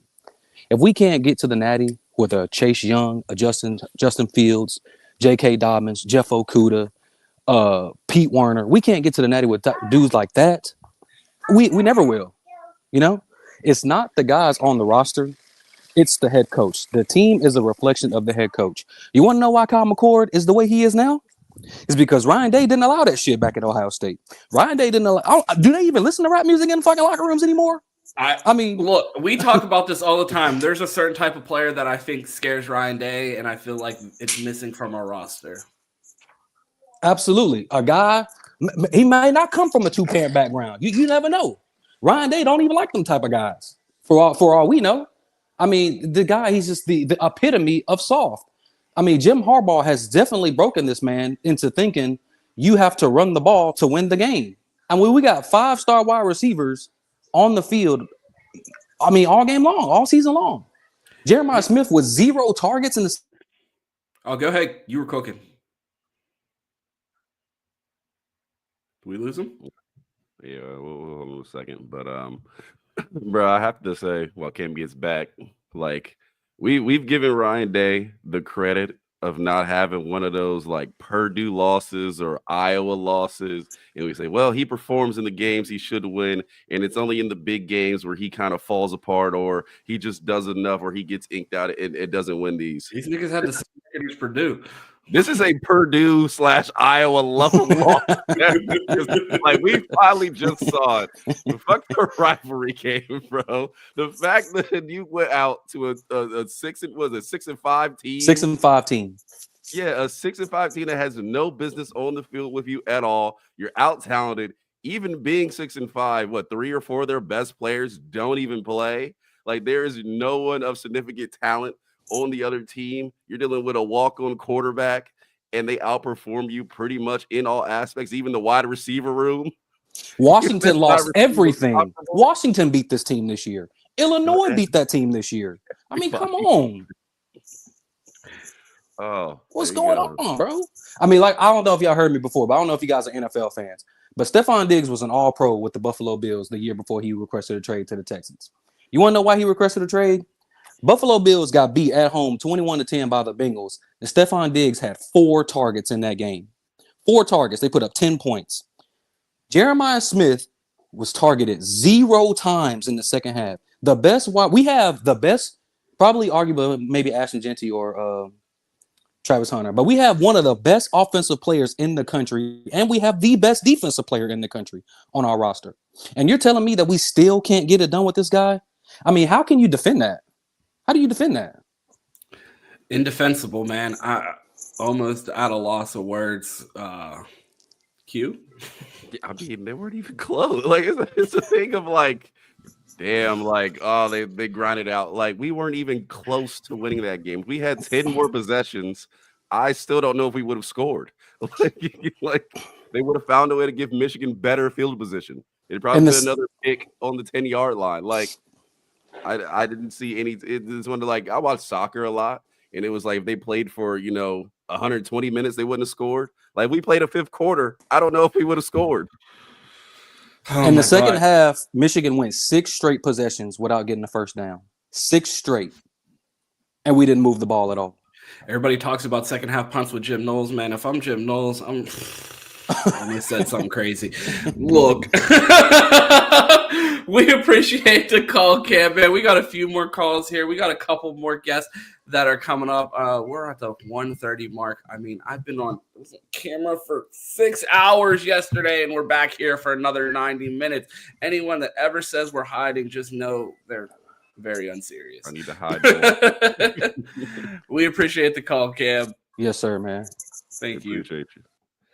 I got a video that I want to get to that our guy Z referenced a moment in the game, and this is probably nail in the coffin as far as my defense for Ryan Day, because he stole this moment not only from me, but from Jack Sawyer. What the fuck? I thought you was ready for this shit. Right. When the world needed him most. But did y'all see the way Devin Brown was handing the ball off? Wow, he's wide open. Touch. Oh my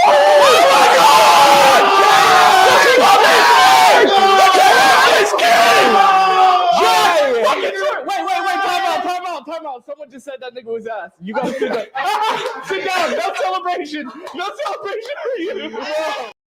Sit down. No celebration for you, man. Jack Sawyer, hometown Columbus kid, robbed of a legacy moment, and I refuse to let that war criminal Chip Kelly mar a Columbus kid, an Ohio kid's legacy and moment in the game, and I will not let that play be forgotten despite the loss. And then Jack, again, the Columbus kid out there fighting, taking the flag down, seeing the passion as Ryan Day stood there with more poop in his pants than fucking Lou Holtz, while Jack Sawyer's out there losing his mind. And then you just have Ryan Day, like,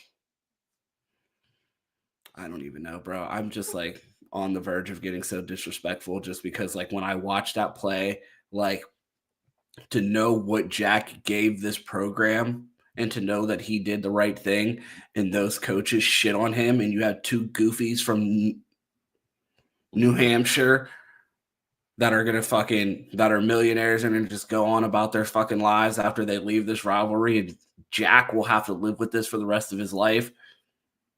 Disgust me. Oh, bro, it's crazy. Looking back, and the only person to get a win against Michigan is Quinn Ewers, because who called that, by the way? Jesus.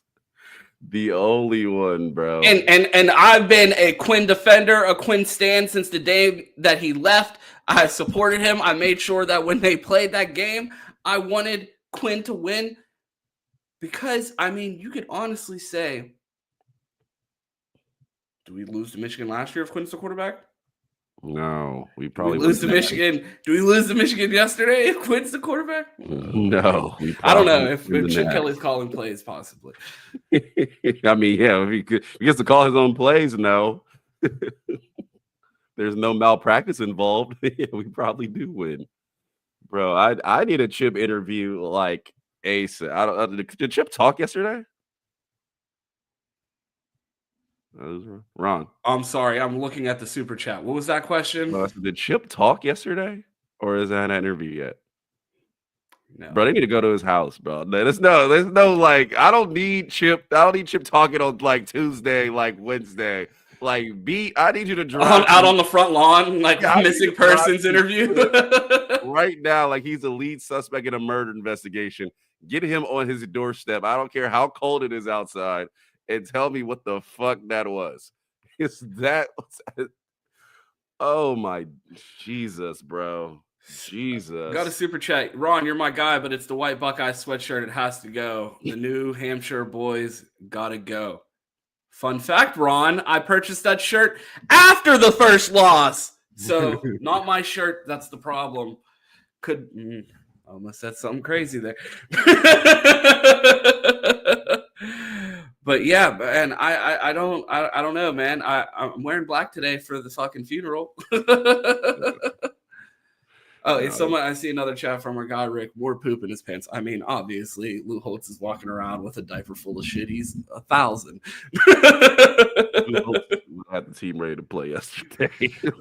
We might have won. Who loved that loss for Ohio State more, Urban Meyer or Lou Holtz? Bro, they're gonna kill Urban Meyer on the sideline if he's got to broadcast another one of these losses. So I know, bro. I know he's got to be heated. Surprised he didn't just walk a locker room, punch Ryan Day in the face. What do you mean? Ryan Day's growing Urban Meyer's legend every year with one of these losses. Urban Meyer becomes cemented as a fucking bro. Everybody thinks people are gonna stop bringing up Purdue and Iowa anymore after these Michigan losses. Like, all right, Urban lost, but he won a fucking natty, didn't get fired.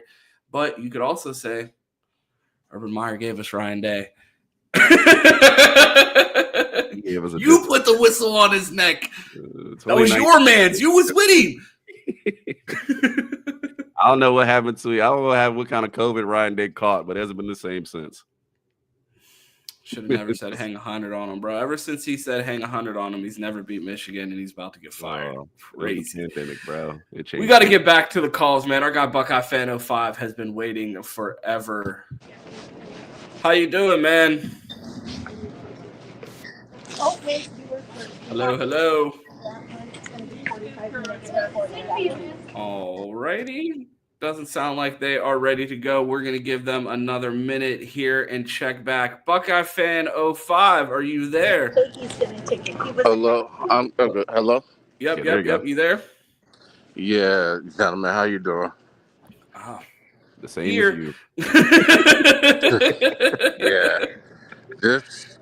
Just a crazy day, crazy set of circumstances, but I used to be one of those people who would be able to defend Ryan Day, and I still kind of do, because it's like, if you let him go, who else do you have in mind to get him to replace?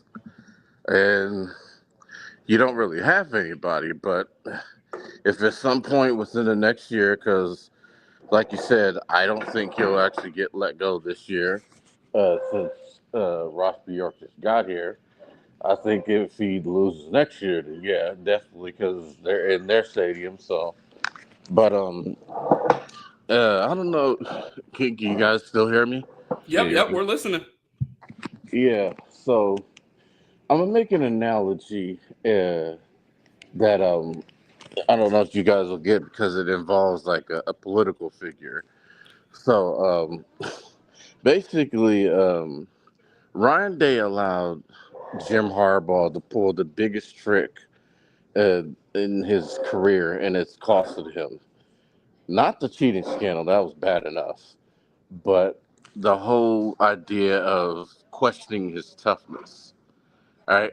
And it kind of reminded me, in like the whole quote about Ohio State being a finesse team, but not a toughness team. And it kind of reminded me of this guy named Karl Rove. Now, anybody who's known, for politics, or if you know who Karl Rove is a political strategist. So basically, his style was he would take your biggest strengths and he would make it seem like a weakness. He would weaponize your strength against you, right? And he convinced I get exactly where you're going. Jim Harbaugh has convinced Ryan Day that he cannot throw the ball, and that's why you see the lack of targets, the running in the third quarter. I mean, the year that he came out after the Buckeyes got the ball at half and ran Travion Henderson, stretched to the boundary 3 times in a row. And it's like, bro, you're running out of space. But he is really that is an excellent analogy. He has really convinced Ryan Day that he is not the high-flying offense and that it's pussy to throw 400 yards on someone. I mean, we have had Q, do you have Will Howard's season stats handy? I'm pulling them up. 27 touchdowns. Prior to losing to Michigan, the Buckeyes had not had a single quarterback in the Ryan Day era with less than 30 passing touchdowns. I mean, this might be one of the greatest points that has been made on this platform as far as Ryan Day has been convinced to stop being Ryan Day. Yeah, and that's like, and the thing about it is, Urban Meyer or Jim Tressel would have never fell for that trick. But well, probably because Urban's too much of a psychopath to let anyone mentally manipulate him because he's too busy doing his own mental manipulation to even let that bubble be penetrated. Yeah, and Tressel, Tressel was very meticulous about the game. I mean, we don't have to beat around the bush, bro. Tressel has mob energy that radiates around him. Like, bro, you're not flexing on a mob boss. Like, if Tress was the guy, like you're not punking some guy from Youngstown. I'm not familiar from what part of the Shire they are from up there, but like I know it's not Youngstown, I'll tell you that. Hello? Yo, you there? Oh, Yeah, no problem. No problem. You cut out there a little bit. We are at the 90-minute mark here, man. We appreciate the call. Great reference. I mean, you absolutely hit the nail on the head with that analogy. We got one more person to get to before we get out of here. But, man, we appreciate the support and appreciate the call. All right. Thank you. Peace. Appreciate it. Have a good one. Go Bucks. Appreciate you. I don't even know why we're going to let this last person talk because... Yeah, anybody else? Anybody? Anybody have an answer? Anyone else? No, Q, before we get him up here, I got to get a video sent. So I'm going to need you to do your best filibuster here and just give me your final wrap up of like just your summary of feelings. I mean, we just listened to Buckeye Nation for 90 minutes, spill their heart after another defeating loss, thanks to the hands of the war criminals from the Shire. Germany leader Ryan Day and Italy leader Chip Kelly. Jesus Christ. Thoughts? How you doing this to me? I got no answer for you people. My thoughts yesterday was abysmal. That was the fucking, like I said, that was the Purdue loss. That was the Iowa loss. That was the loss you had no business. Bro, I completely don't understand. That was the worst game plan I think I've ever seen. Like the last caller alluded to, not throwing at the other team's weakness. Ryan Day, something is mentally broken with him. I don't know who Chip Kelly owed money and how much it was, but it had to be a lot. I mean, we could have only won by 20, and still the money line or the line would have hit. Like he really had to be in deep to be like, yeah, I got to lose this one to really get these debts paid off. I don't understand. I feel absolutely sorry for the players that have been here the last 4 years. Bro, I can imagine going to Ohio State as a student and never winning a rivalry game the whole time I'm there. Like the whole 4 years I attended the university and every year losing the rivalry game is absolutely, that's criminal. That's a catastrophe. I completely understand. I feel bad for everyone around the program who's been screwed over by this complete lack of, like, these aren't like Georgia level losses where it's like you go against a great team and you lose at the end. These are like abysmal level losses where it's like, the fuck are you doing? Like, that's on a level I have not seen around the country very much. I don't know how Ryan Day has done this, but I think it's time, bro. I think it's 4 straight losses. I get it. He may not be fired, but you got a year to find another coach because I don't think he's winning natty. So there you go. That'll answer that for you. Yeah, you talk about the 4 straight losses and having not seen a team win. Like Chris said the other day, Jeremiah Smith was in 8th grade the last time that we beat the team up north. Bro, can you imagine like being on the band team and playing for 4 years and like y'all sit out here in 20-degree weather for the 4th straight year to never see a win. Can you imagine cheerleading on the sideline and like, yo, I've been doing this my whole life. Finally to do it at a college level and be on TV, never to see Ohio State win and got to look like the crowd, season ticket holders, like people like kids who just grew up and their parents unfortunately put the block O on them and they've been getting made fun of at school all through elementary school. Like, Jesus Christ, bro. Well, we got one more guest, and then I think Cam is going to join us here at the end. But before they join, I want to preface their appearance with a video. Q. Do you remember this day? I'm trying to filibuster here because loading. Producing a show of trolls in the middle of the show when you don't know who you're going to talk to. Not the easiest. Timing's off. Rod, I don't know if I can guess random days without any prior knowledge. Oh, this one was a doozy. A shout out to the U, man. They actually might be back, and plus they play in the ACC. They're not back. How would you say they're back? Because they beat the Florida Swamp Puppies, who aren't even going to be fucking bowl eligible, and we're ready to name them ACC champions. They don't even have the best fucking quarterback in the ACC. I think they're gonna make it. That's Cal McCord at Syracuse yesterday. Everybody talking about Cam Ward. How about Cal McCord at Syracuse, the best quarterback in the ACC? Miami's not even going to win their own conference, let alone a goddamn championship. Let's pump the brakes. The U is not back. Did I cook or did I fucking cook? Yes, I remember that day. I believe we both went off on Miami because of the early season hype and the what the fuck is the saying? The roosters come home. I don't know what the fucking saying is. Someone said Ron duplicated. I was that's John Raines. Oh, Jesus. Yes, I famously remember that day. Gmo, do you remember that day? Hey guys, this is a Buckeye podcast. Can we? Here we go.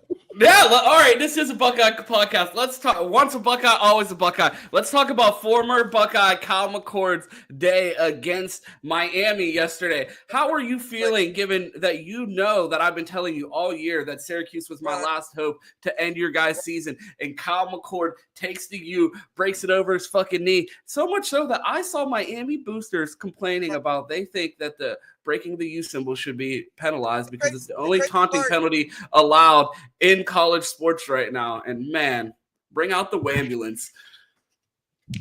Right. Go ahead, Juma. Yeah, that didn't work, bro. That was trash. Cal, just like Cal, did you guys make the playoffs? Did you make the playoffs though? We probably gonna did you win the conference? Yes. Who threw for the most yards in the ACC? Can we talk about Buckeye? I did. We're talking about Buckeye legends, Cal McCord. Cal McCord had the same record. All right, fine. We'll talk ball. We have fame. No, we'll talk ball. Gmo, look, I'll play ball. We can talk ball. I will set it up. You're a guest on the program. Let me walk you into this question. You are a Miami fan. We are here with esteemed Miami booster Gmo. Miami plays a huge game against Syracuse, very close to your home. I won't dox you, but your home state isn't the same as Miami. Very close. You could have went and saw them, but you chose to go to what game that you're a season ticket holder of? Ron, you're a season ticket holder of what team? And you went to what game yesterday? I'm a season ticket holder of the Miami Hurricanes. And who else? That's it. The Ohio State Buckeyes. Gmo, what was the stadium atmosphere like yesterday? My sister is a Ohio State season ticket holder because she goes to Ohio State for engineering. Anyways, as I was saying to you guys, you have to understand. Gmo, one second. I'm sorry to cut you off. Cam, thanks for joining us. What's up? I'm glad he's on the show as I'm about to speak. Cal McCord went 11-1 at Ohio State. Will Howard went 10-2. 10-2. What was Kyle McCord's record against Miami? As I was saying, Okay. go from there, Ron. I knew y'all was frauds. Y'all been frauds. Your trenches is not like that. I've been saying that for the longest when it comes to you guys. Y'all got exposed. Crying Day is not him, bro. Y'all have to understand that. And when y'all understand that, y'all understand how y'all can win a natty in this day and age. Now, So we should go Ron, get Mario. He told me my rant didn't hit. So Boo. Gino, we should go get Mario. We should go get Mario. That's what we should do. I tell you who you should get. You should get Marcus Freeman, if you ask me. But I'm not gonna give y'all a play because that might win y'all a natty. But guys, did y'all realize I looked at y'all stats, right? Marcus Freeman fucking lost to Ryan Day. Like, what are we talking about? Hold up. I don't know what you're talking about. Don't do that. With the Don't do recruiting. Lost to Ryan Day. Recruiting. He lost Don't to do fucking that. Ryan Day and Kyle McCord. Don't do that. Ron, Don't do that. We might as well go get Mario. Mario beat Ryan Day. The issue is we're looking for a coach that first and foremost will have our team ready to beat fucking Michigan. That's it. Can Ryan Day get us ready to beat a Tennessee or a fucking Notre Dame? Absolutely. But when it comes to Michigan, he's compromised, bro. You gotta get him out of there. So we should get a substitute coach. Put a coach on the staff just for that week. And have You think Marcus Freeman's a substitute coach? No, I'm saying we need to put a coach on. The staff's unlimited these days. We need to put a coach on staff and tell Ryan Day just sit out that week. We have a Michigan head coach. That's so we not true. hired That's two not- head coaches. Ryan Day's the head coach all year, except for No, when we that- play that's Michigan not or gonna- have to kick field goals. That's not going to work because we have knowledge of how Ryan Day carries himself, how he feels, and that he's very, his way or the highway. He feels like he knows what he's doing when it comes to Ohio State, when it comes to the program. And we obviously see the results of that. We had the worst loss in the history of the rivalry, and we've been playing since the 1800s. So, I don't know. 20-point favorites, and we get smoked. Don't have a first down. For the 5-minute mark of the third quarter. They had the ball for 13 minutes. Literally, there was very few scenarios. Like on the Marvel, Q, you watch Marvel, where bro was like, how many scenarios do we win? He was like, one. That one scenario that Michigan needed, which was Bill throwing a pick on a fucking 8-yard line to the 2, and them fucking having 20-minute fucking offensive drives to win by one field goal when we missed 2 30-yard chip runs. Bro, Only Ryan Day can accomplish that, bro. So, do I think Marcus Freeman can do better than that? Yes, I do. Did he lose to Max School? Yes, he did. But that doesn't matter. He lost to a Max School and the guy that we want to fire, bro. That's like getting beat up by a nigga and then going to ask someone else that got beat up by him to go fight him for you. It's like, bro, he already lost. I mean, he was running quarterback power with a dude that fucking plays lacrosse right now, and we were still in a dog fight. Whatever. But Ron, he wins his rival game. Like last night, he beat USC. That's a rival game. And then Gmo. While we're talking about rivals, you need to worry about the fucking Florida Gators, bro, because that's the biggest concern. You should be watching fucking Eddie's podcast right now, not Ohio State, because that's your real fucking problem, bro. Because beat them, right? You didn't beat the rival. We beat both our rivals this year. You didn't beat the rival. And guess what? And we're going to the playoffs, and y'all aren't. But all right, all right. Gmo, answer this for me.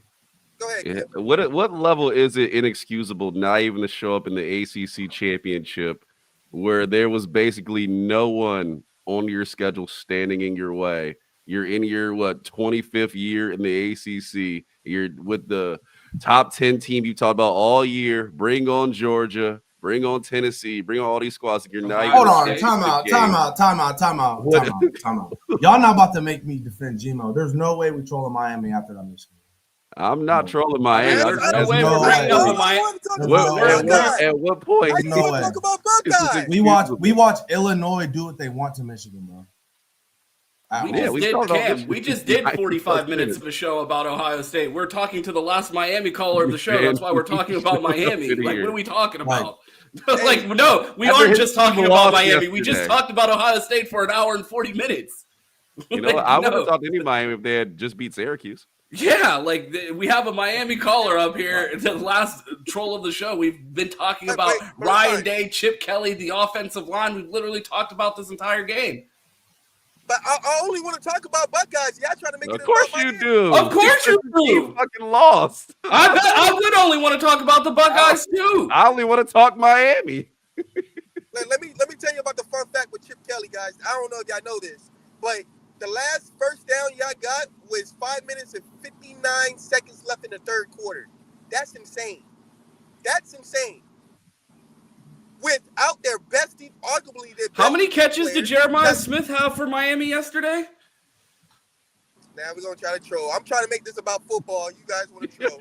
I am trying to make this about football, bro. You talk about 0 targets in the second half. What's even more egregious of 0 targets for Jeremiah Smith in the second half of the Michigan game is 0 targets to Jeremiah Smith by the University of Miami because you let the most generational player that you guys seen in the last 10 years leave your own backyard. And you had to buy You didn't use them in the second half. Bozo. Generational players, don't use them. And you bought tickets to go see him. You had to buy tickets and fly to Ohio to go see your savior. Quiet. You had to go put on Buckeye gear to go see your savior in silver and gold. Michigan, silver and gray. How do you lose to the worst team in 10 years? The worst team in 10 years. 6-5 Michigan. You fucking bums. So, this is bad. Ryan Day put out Will Howard when that man was fucking in concussion protocol. He should have never went back out there. Cam, cook their ass. I have to agree. I don't think that Bill Howard should have been. They should at least kept Bill Howard out for 2 series. It's very obvious that Bill Howard was not himself after that hit that he had. I think he went 19 for 35. I don't know, man. I've been running around scrambling. I don't know what all the points that y'all hit on about the game, but my old lady packed my laptop up, had to go drive to her mom's house to get it. But I mean, yeah, you go ahead. I'm just at a loss, bro. We just did a 40-minute show, an hour and 40-minute show, defending or discussing and criticizing the Buckeyes, and then you come on here and hold hands with this fucking clown show that a Miami fan didn't even go watch his team compete for a chance to win in the ACC championship, and you want to talk Buckeyes. Like, bro, you get. And the fact that you're even going to encourage and enable GMO is kind of fucking crazy because, like, what the fuck? I'm not I'm not insane. encouraging or enabling GMO. I'm just saying that Bill Howard shouldn't have played again after that concussion protocol. And all GMO said is that this was the worst loss in our rivalry for the 65 or 20-point favorites, which is true. So I wasn't here for the earlier part of the show. I mean, if you don't want to hear my bit about it because you guys already talked about it. No, that's not the point. Because he's a Miami fan doesn't mean that. Yes, exactly. I wanted to hear it from you, not the Miami fan. That was okay. It. I mean, but Miami fan. Yeah, I don't want the Miami fan feeling enabled. You're a Buckeye fan. I want to hear your opinion. I don't want you enabling this goofy ass fucking voice when you know we've been talking about this team. You know about this team. You like. There's no need to fucking. I don't feel like you can shit on Miami, bro. And like, if we wanted to shit on the Buckeyes, we did that. Like, you can still shit on Miami. There's no, GMO has a fucking point. No, he fucking doesn't, bro. They've never played in the fucking playoffs. His team has been in the fucking dumpster for 20 years. And he doesn't get to come talk about this game because they fucking lost yesterday to the quarterback that Ohio State ran out of town. And the idea that he has any foot to fucking stand on is fucking laughable. I don't care how valid his points are. They're not valid coming from him. If you would have came on here and said them, they're all valid points by you. Anything that GMO says, it's fucking laughable. Why? Because Miami's not even playing in the fucking playoffs, and they don't know who their quarterback's going to be next year. Ohio State has fucking 5-star quarterbacks on the roster. They just had the greatest fucking season of their life. Their first quarterback in fucking 20 fucking years, and they don't even make the playoffs. So to let this motherfucker get up here and get trolls off, bro, I'd let a Michigan fan, I'd drop off this fucking platform and let a Michigan fan run a show on here before I let a Miami fan come up here and talk crazy to Ohio State. Because again, we just suffered our fucking worst loss, and guess what? Our program's still in a better position than theirs. So the idea that he has a single leg to stand on, I'm not hearing it. Sorry. If you want to get any of those off, that's all you. But from Gmo, that's fucking ridiculous. Yeah, they got to make an ACC. I'm not really. I don't know. Okay, so I'm not really like thinking about Miami. Like, I don't really care about Miami. Neither is Gmo. Neither is Gmo. He came up here to talk about Ohio State. We were bro. ending the show with a Miami fan and just getting the jokes off. That's they my don't thing. Have a defense. They didn't make the playoffs. Like Mario Cristobal. Like you get that. Well, I get that. Gmo doesn't. Like that's the issue. Gmo gets none of that. Like Gmo is fucking Gmo, but I don't know. Like, so it's just. I just feel like we're at a crossroads, bro. Like this loss, bro. I've been watching this rivalry, bro. I'm 33 years old, bro. I've been watching this rivalry my entire life, bro, and I've never felt the way that I felt on Saturday. Like that was the worst display of Ohio State football I've ever seen in my life, and I watched us get blew out by Iowa. I watched us get blew out by Purdue. That was the absolute worst. I agree in that, and we got here. So I'm like still in shock. I'm just like Gmo get his little bit in, then we get Rev up here, and we can close with some Ohio State talk. Gmo, got anything else to say about y'all not making the ACC championship? Nah, all I had to say, guys, I witnessed it firsthand. I went to the game. I saw you guys. I saw the crowd. I saw how things was going with you guys. It's the worst loss in Ohio State history when it comes to Michigan against your rivals. Where would you rank the Hurricanes? Appreciate that. I appreciate that ranking. One more ranking before we get out of here. Where would you rank that Georgia Tech loss this year and losses to Georgia Tech? Because that seems to be a new rival to the University of Miami. That's a great question, Ron. And if Georgia Tech, they cheated Georgia Tech. They wanted Georgia to win that game. That was 8 overtimes. That was a great loss by us. We beat Florida. That beat LSU. That beat Kentucky. And that's the shit that I'm talking about. Thank you, Gmo. We appreciate you calling in. Appreciate you joining the show. And that's exactly why I was so frustrated with Cam, because this nigga's on here talking about great losses to Georgia Tech. Like, bro, I don't want to hear nothing you have to say when it comes to criticizing my team. Like, come up here and talk about Miami losing to Kyle McCord. Don't come up here and talk about Michigan, because you're over here talking about good losses for Georgia Tech. Like, you're out here doing fucking laps, out here twerking on the fucking timeline because the team that y'all lost to almost beat Georgia. Like, what kind of fucking shit is that? That's crazy. Crazy. I don't know. I'm at a loss. We've been talking about this for it feels like 12 hours at this point. It's like Cam said, this is easily the worst loss that we've watched. Fuck Ryan Day. I've became a Buckeye fan when I was 15 and started applying to colleges, so a long time ago, and I've never seen a loss like this. Yeah, I'm watching Ohio State since 2000. I haven't seen one. Yeah, 20-point favorites, bro. And it's not even like that. It's not, and the part that makes it the worst is like it's not even Michigan like played good or like did anything spectacular. I can see if Davis Warren just went out there and we just saw like Tom 15 Brady. NFL caliber throws. You're like, oh shit, like this motherfucker was outside his body. Like, no, it was just them being the same trash team that we've seen all year, and in Ryan Day fashion, we just find a way to just let them in the game, let them win the game. I just don't understand it, bro. And the thing about Ryan Day is I don't think that he understands the gravity of the rivalry. And when I say he doesn't understand, I'm not saying it from a sense of like the importance of it. You know, like I know that he knows that he thinks it's important. I think Ryan Day is a great coach. I think that Ryan Day could go somewhere else and win a lot of football games, maybe even a natty, who knows.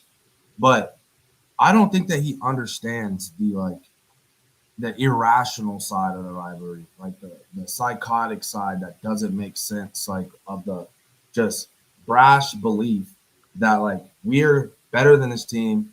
This is Michigan. We don't lose to them, and we go in there with undying confidence to win the game. His teams never display that. Not from the body language, not from when I watch him on TV, not from him in the interviews. It's just always like about X's and O's and like we need to do this, we need to do that. No, like you just need to believe it and be a psycho about winning the game. And then the rest of the shit falls for X's and O's, because he didn't do none of that shit you just talked about. It was never we need to do this, we need to do that, or we would have saw Jeremiah Smith with targets in the second half. I mean, that's true. I mean, and also we went straight back to the zone run on once again against the big bad Mason Graham. We saw the gap scheme working, and we just went away from it. So I don't understand. People want to blame Chip, but that looked a lot like the Ohio State offense that we've seen the last 3 years that didn't work against Michigan. So is it Chip's fault? Is it Dave's fault? Who knows? But both. But yeah, and a lot of that has to go on Will too, right? I mean, Will's a fifth-year quarterback. The scheme's a scheme, but I mean, he's the one that's throwing the ball at the end of the day. Like when you see Jeremiah one-on-one up top, like, yeah, we're calling a screen or something to the right, but I'm checking the fuck out of that and I'm throwing it up to number 4. That's on Zeke Berry. Like I don't get it, man. But long story short, I know y'all been on here for a long time. I mean, go ahead, get your shit off. Absolutely. Long story short, bro, we're at crossroads, bro. As a program, like, and I'm going to be honest about it. I think that we're getting to the point where it's just like the brand of Ohio State is now being damaged in the eyes of the recruits, in the eyes of the fans, in the eyes of media. That the Urban Meyer and the Jim Tressel gloss that was all over us, that just made us like this unfathomable brand that was just like running through the Big Ten. I think that that's fallen off a little bit with Ryan Day. One, because he doesn't have any charisma, he doesn't have any aura, and just the way that we lose, was the way that we've been losing our mission. Like we should have seen this coming, and the fact that we didn't is honestly on us as people that cover this team, because everybody would have said last year the biggest problem of this program is Ryan Day's mentality. And we went out there and celebrated doubling down on more Ryan Day mentality. We went out and got the mentor, the guy who made him like this, his football idol. And we brought more of that mentality. This is the guy who coached him as a player, was his boss as a fucking coach all through the fucking ranks, and then that's who we brought in. So I'm honestly disappointed in myself for being surprised that it looked like Ryan Day choke job on steroids, because we had 2 Ryan Days choking yesterday. I mean, I ain't gonna put that on Chip, because when we got Ryan Day, he wasn't the loser he is now. Like we had a way better version. But then they got together. Look at the fucking song they put out together. Ryan Day got his first dub with JK and all of them, like in 19. But it's just like, I don't know, bro. We're going on 4 losses. I mean, we can't even say we're at a crossroads at this point. We were at a crossroads like 2 years ago, bro. Like the second. The only thing that can possibly save. We should have known. They should have tore down the program when number 17 stepped on the field on defense as a fucking starter. They should have pressed reset on the entire fucking program. The only thing that can maybe save Ryan Day is what I see, like a lot of people on the timeline. And when I say number 17, I'm not talking about the current number 17. Yeah, shout out to Mitchell Belton. No stray for you, bro. But the main thing I see that people think that maybe could save Ryan Day is, like if he goes out and wins a national championship and then gotta make everything better.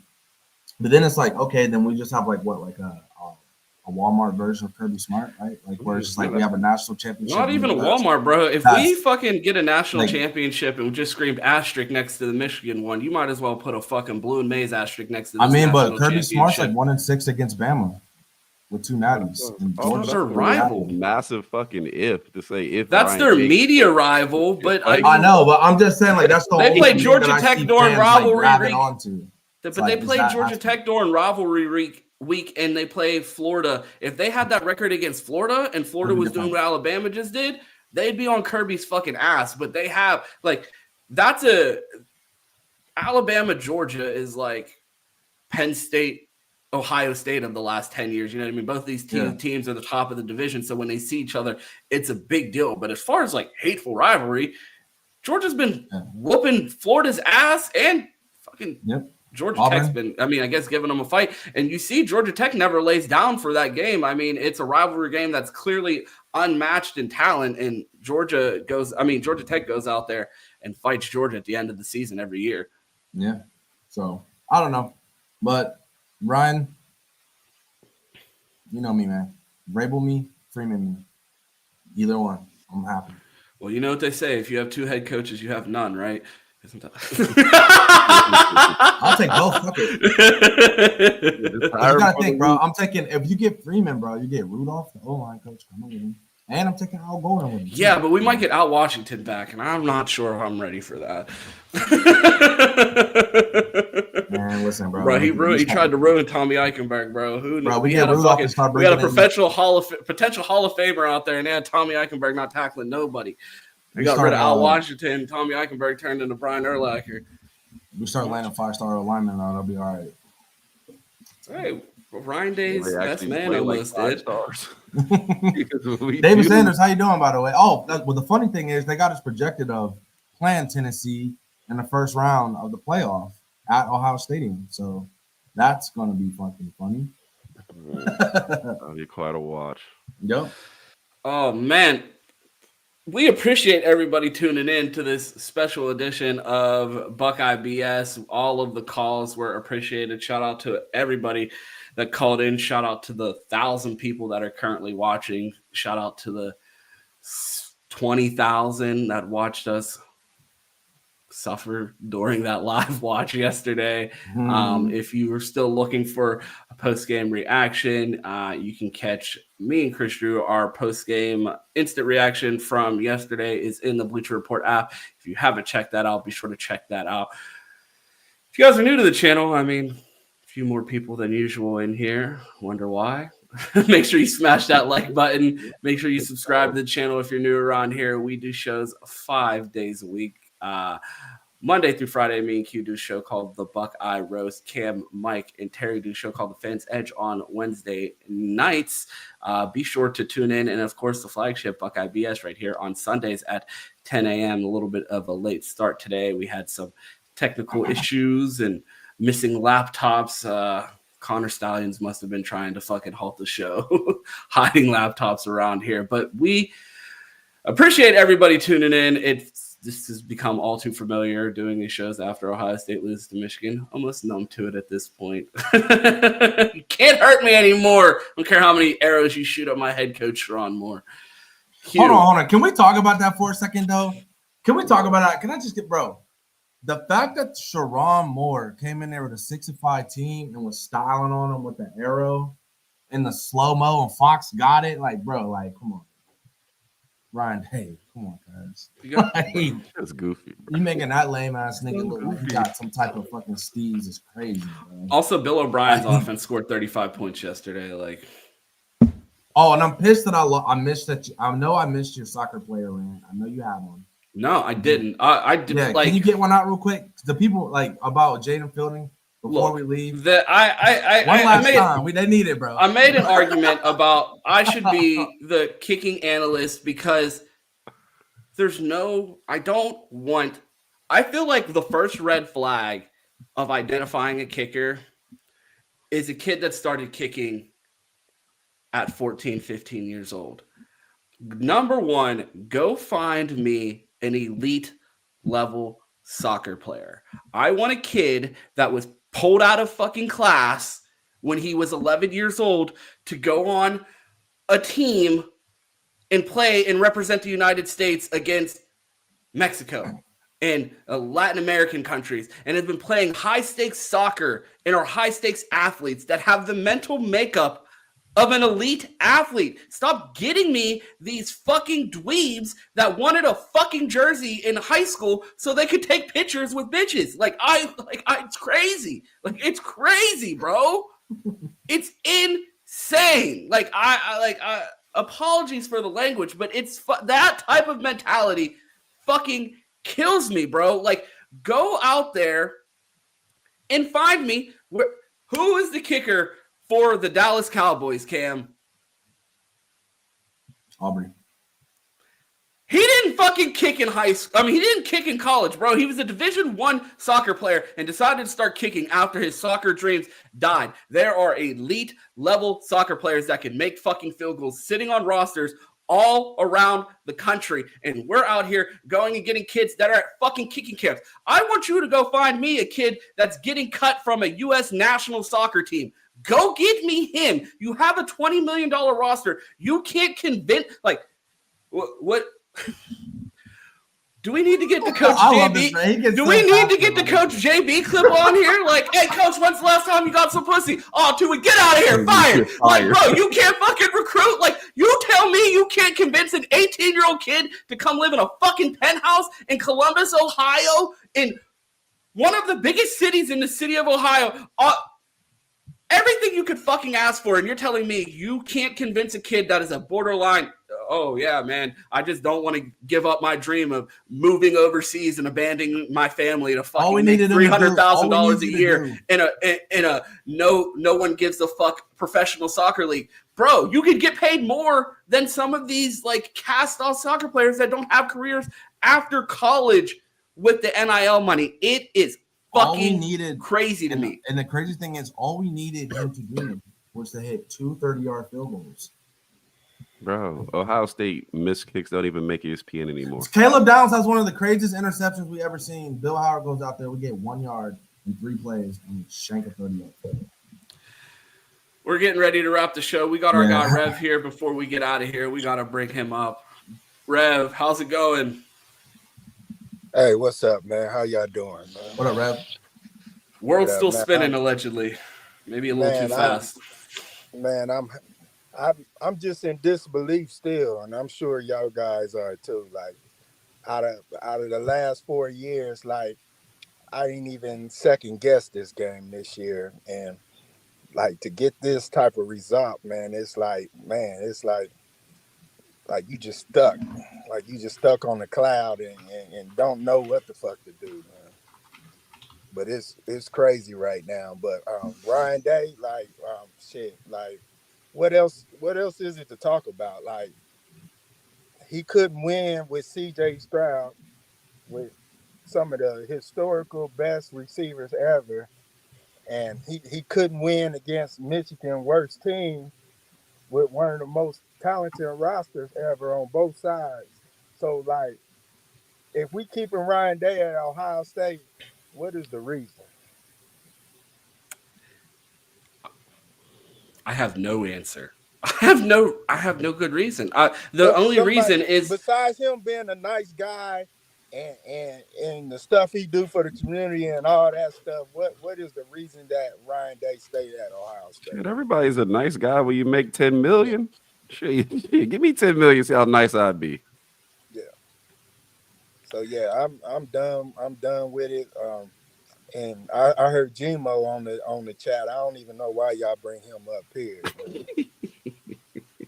it's unreal, bro. Like he's laughable, bro. The only reason why we let him get a mic is because they're like we have this system where we can control people coming in and out of our show. But when you're an Ohio State season ticket holder, it just lets people up. So he just bypasses the gateway because every time they run a check on his name, they're like, oh, he's in the registry for Ohio State season ticket holders. Must be a Buckeye. But yeah, he just somehow sneaks up here.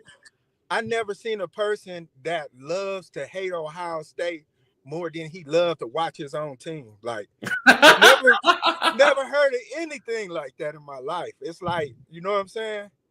Like, it's crazy.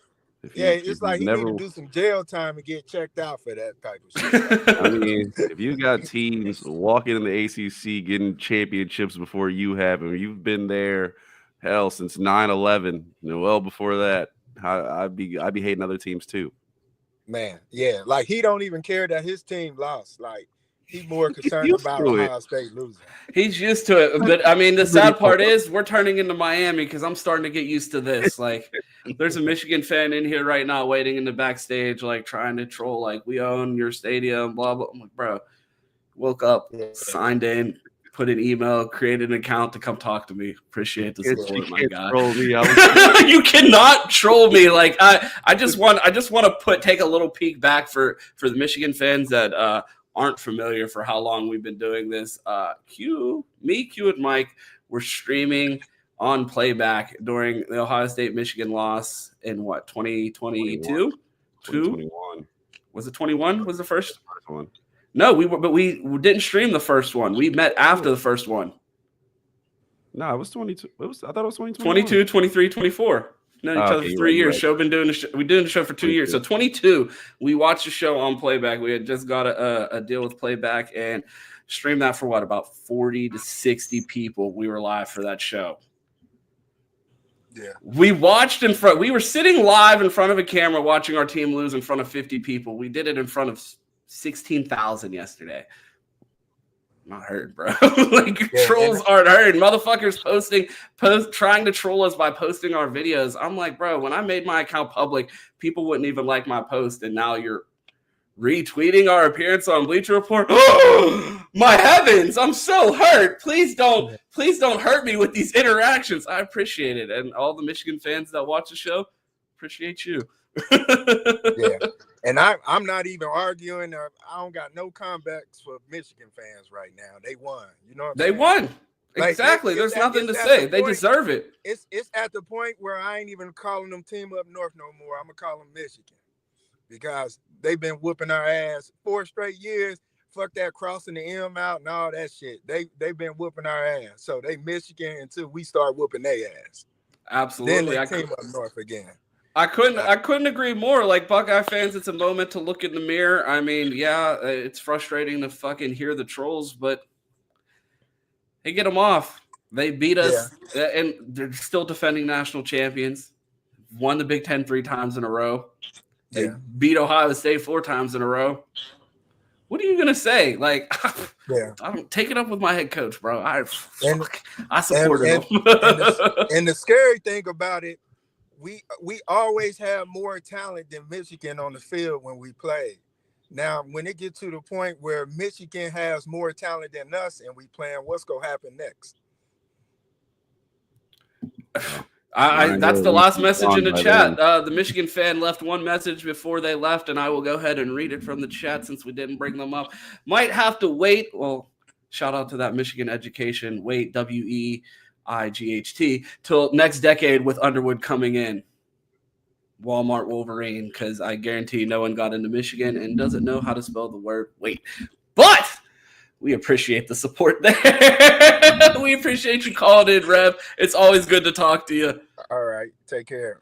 Absolutely. You, all right. This is the last call. No one else call in. Terrence, one last call. Rolling the dice here. It's probably a Michigan fan. Terrence, you got 10 seconds or we're wrapping the show. Yo, can you hear me? Yes, sir. Hey, hell no, I ain't no damn Michigan fan. Man, I ain't gonna beat a dead horse. Everybody been already saying pretty much everything that my head can't wrap around. I'm all out of words to say, but as far as a new coach, I say go get Joe Brady, man. Write a check, give him whatever the fuck you want. Keep Heartline, do your best, keep Heartline, and keep shit rolling. But Joe Brady is my. Do you keep Jim Knowles too? You say who? Do you keep? Do you think you keep Jim Knowles too? And I like the idea, but the thing that worries me about this Ohio State role is I feel that if this job does come open, while I don't think it does, if it does, and Q, let me know your thoughts on this as well. I want to hear from Q and Terrence. If the Buckeyes are trying to find a head coach, is it attractive the amount of coaches that I guess Ohio State would at least try to keep around? I would imagine Ohio State will be having conversations with Brian Hartline, trying to keep him in the wings if they get another head coach. I don't know if a guy like James Laurinaitis, a guy like Tim Walton, do those guys, is there a condition of you keep X amount of coaches? Do you clear house? Are you willing to deal with the consequences of losing everybody, recruits and assistant coaches, if that's what it takes to get whoever. It doesn't even have to be Joe Brady. We can expand out this hypothetical to get your dream coach here at Ohio State. Would you be willing to give up what it would take in the transfer portal and the coaches on staff that we would lose replacing this coach? I say yeah, man. I say yeah. I think it's time for Larry to go. Keep Knowles. Try to keep Knowles at least. Like even I hate to say it, even Hartline is tough. I think Hartline makes that's our offense right there. So the hire would have to be someone that's got something that's done it already, been there before, someone that's going to roll as far as with the QBs that they proven like they done it. That's why I'm stuck on the whole Joe Brady thing, like what he did with that offense at LSU. I'm stuck on that. If you get someone in like him, I don't think Vrabel wants to come there, or I don't think Vrabel wants to do the whole college thing, which everyone's keep talking about. I'm not on anyone like Notre Dame, Freeman. I'm not none of them. Like none of them, I believe, is ready for that. The type of Ohio State or what we are and where we are. I don't think none of them are up to the job. I think they all be just about as day is, pretty much, with a little bit more passion, being that they're from Ohio. Valid concerns there. Q, where are you at with it?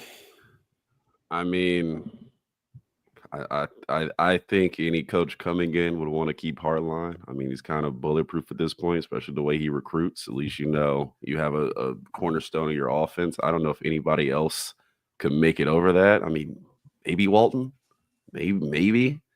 Did the college football playoff rankings just come out? Chat, are we missing those? I thought those come out on Tuesday.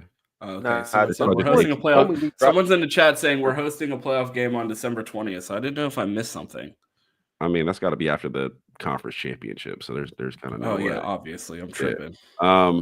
But yeah, I mean, maybe Hartline's probably the only one. But I mean, is it worth it? I mean, if you're not gonna win a natty, if you're not gonna beat Michigan, does it really matter? I mean, say if you have Jeremiah Smith or not. I mean, it's very cool to watch him go out there and ball. Let's not get carried away. I mean, I'm just saying, like it's great to go out there and see him ball, but if you're not gonna throw him the ball, why is he here? Like, you know, like gotta get that war criminal that was calling plays out of here. I mean, it's great to have 5-star receivers, but if Michigan is performing as receivers are performing as well as you, like, what's the point? So, I mean, I would say, yeah, I guess it's worthy to lose and flip the roster. I don't think Ryan Day's program has anything good enough to where you say, oh, firing him would destroy this. Yeah, we got a lot of talent. It's Ohio State. We're always going to have a lot of talent.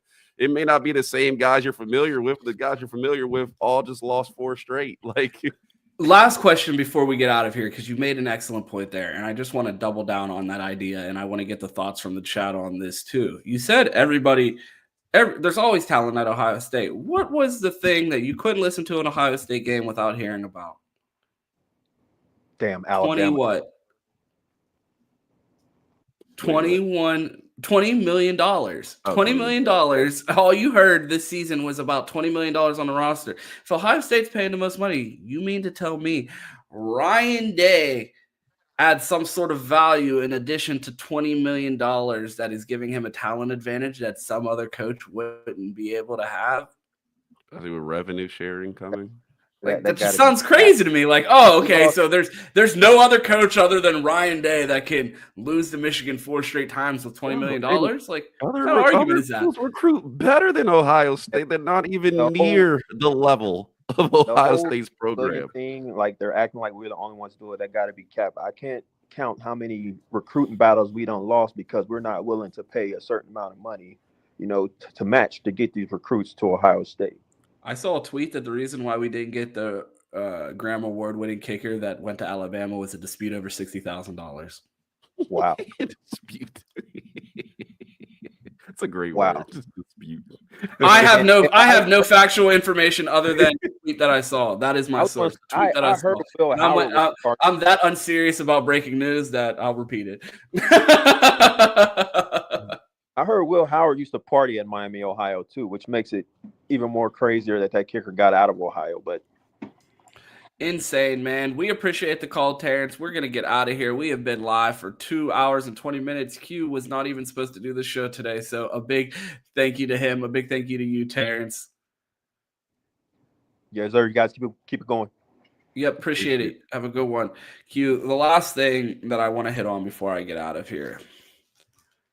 There's only one coaching change that I think in coaching hire that everyone can agree on around Buckeye Nation, right?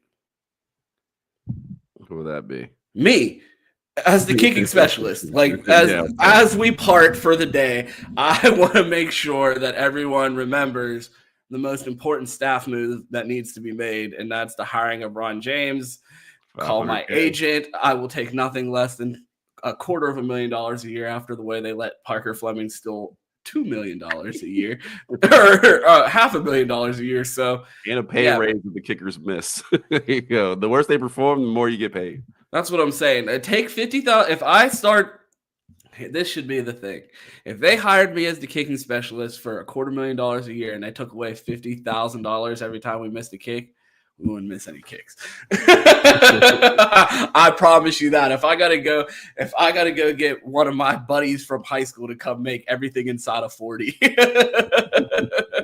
I'll do it. Don't tempt me. Unquestionable, man. Really unquestionable. I will let you get out of here because I know you are ready to go. We appreciate the 1,200 people that are currently watching. Q, let the people know where they can find you. Hey, man. So it's 1,200 people in here. I don't know how many of those are Buckeye fans, those are not, but we greatly appreciate you tuning in. The chat has been crazy. Yeah, I woke up out of the dead of sleep, but there's some good moments on the show today, and all of our misery. I think I said one thing yesterday, and I was like, let's hope Arizona State wins the title, and I can see Ohio State play down the street in 75-degree weather. That's the true dream. What happened in that game? Well, Arizona State's going to the conference championship, so they might be getting a home, I guess. Colorado did not make the Big 12 championship? Huh? Colorado did not make it. It's what? I think it's still up in the. I don't even know. I gotta see, because I didn't know what happened with BYU last night, but I know Arizona State needed to win to have a chance. So maybe we'll get that first round game so I can go see Ohio State play. That was the dream. But that was abysmal yesterday. But I greatly appreciate everybody. We got all week. Shit, all year. We got all next week. Christmas, New Year. Yeah, we're not going anywhere because this fucking team refuses to stop ruining our lives. Like, I text Chris, I sent Chris a text on Saturday, and I said, I'm so anxious, or not Saturday, Friday night before I left, and I said, I'm so anxious for this game, just because while we shouldn't lose, I know how miserable my life becomes dealing with angry Buckeye fans anytime we fucking lose. And I honestly, I don't know what this week was going to be like, but after the Oregon game and then the week following Nebraska when they looked like shit again after Indiana beat the fuck out of them, that was probably one of the most miserable weeks covering this team. And I look forward to this one probably topping that. So we can't wait to talk to you guys 5 days this week. Have a special guest, Anand, joining us tomorrow. I'm sure we have tons to discuss. So be sure to tune into the Buckeye Roast Monday through Friday this week right here at 8 a.m. Q, let the people know where they can find you. I'm sure you're going to be heading straight to bed after this. Steve Quinn on Twitter.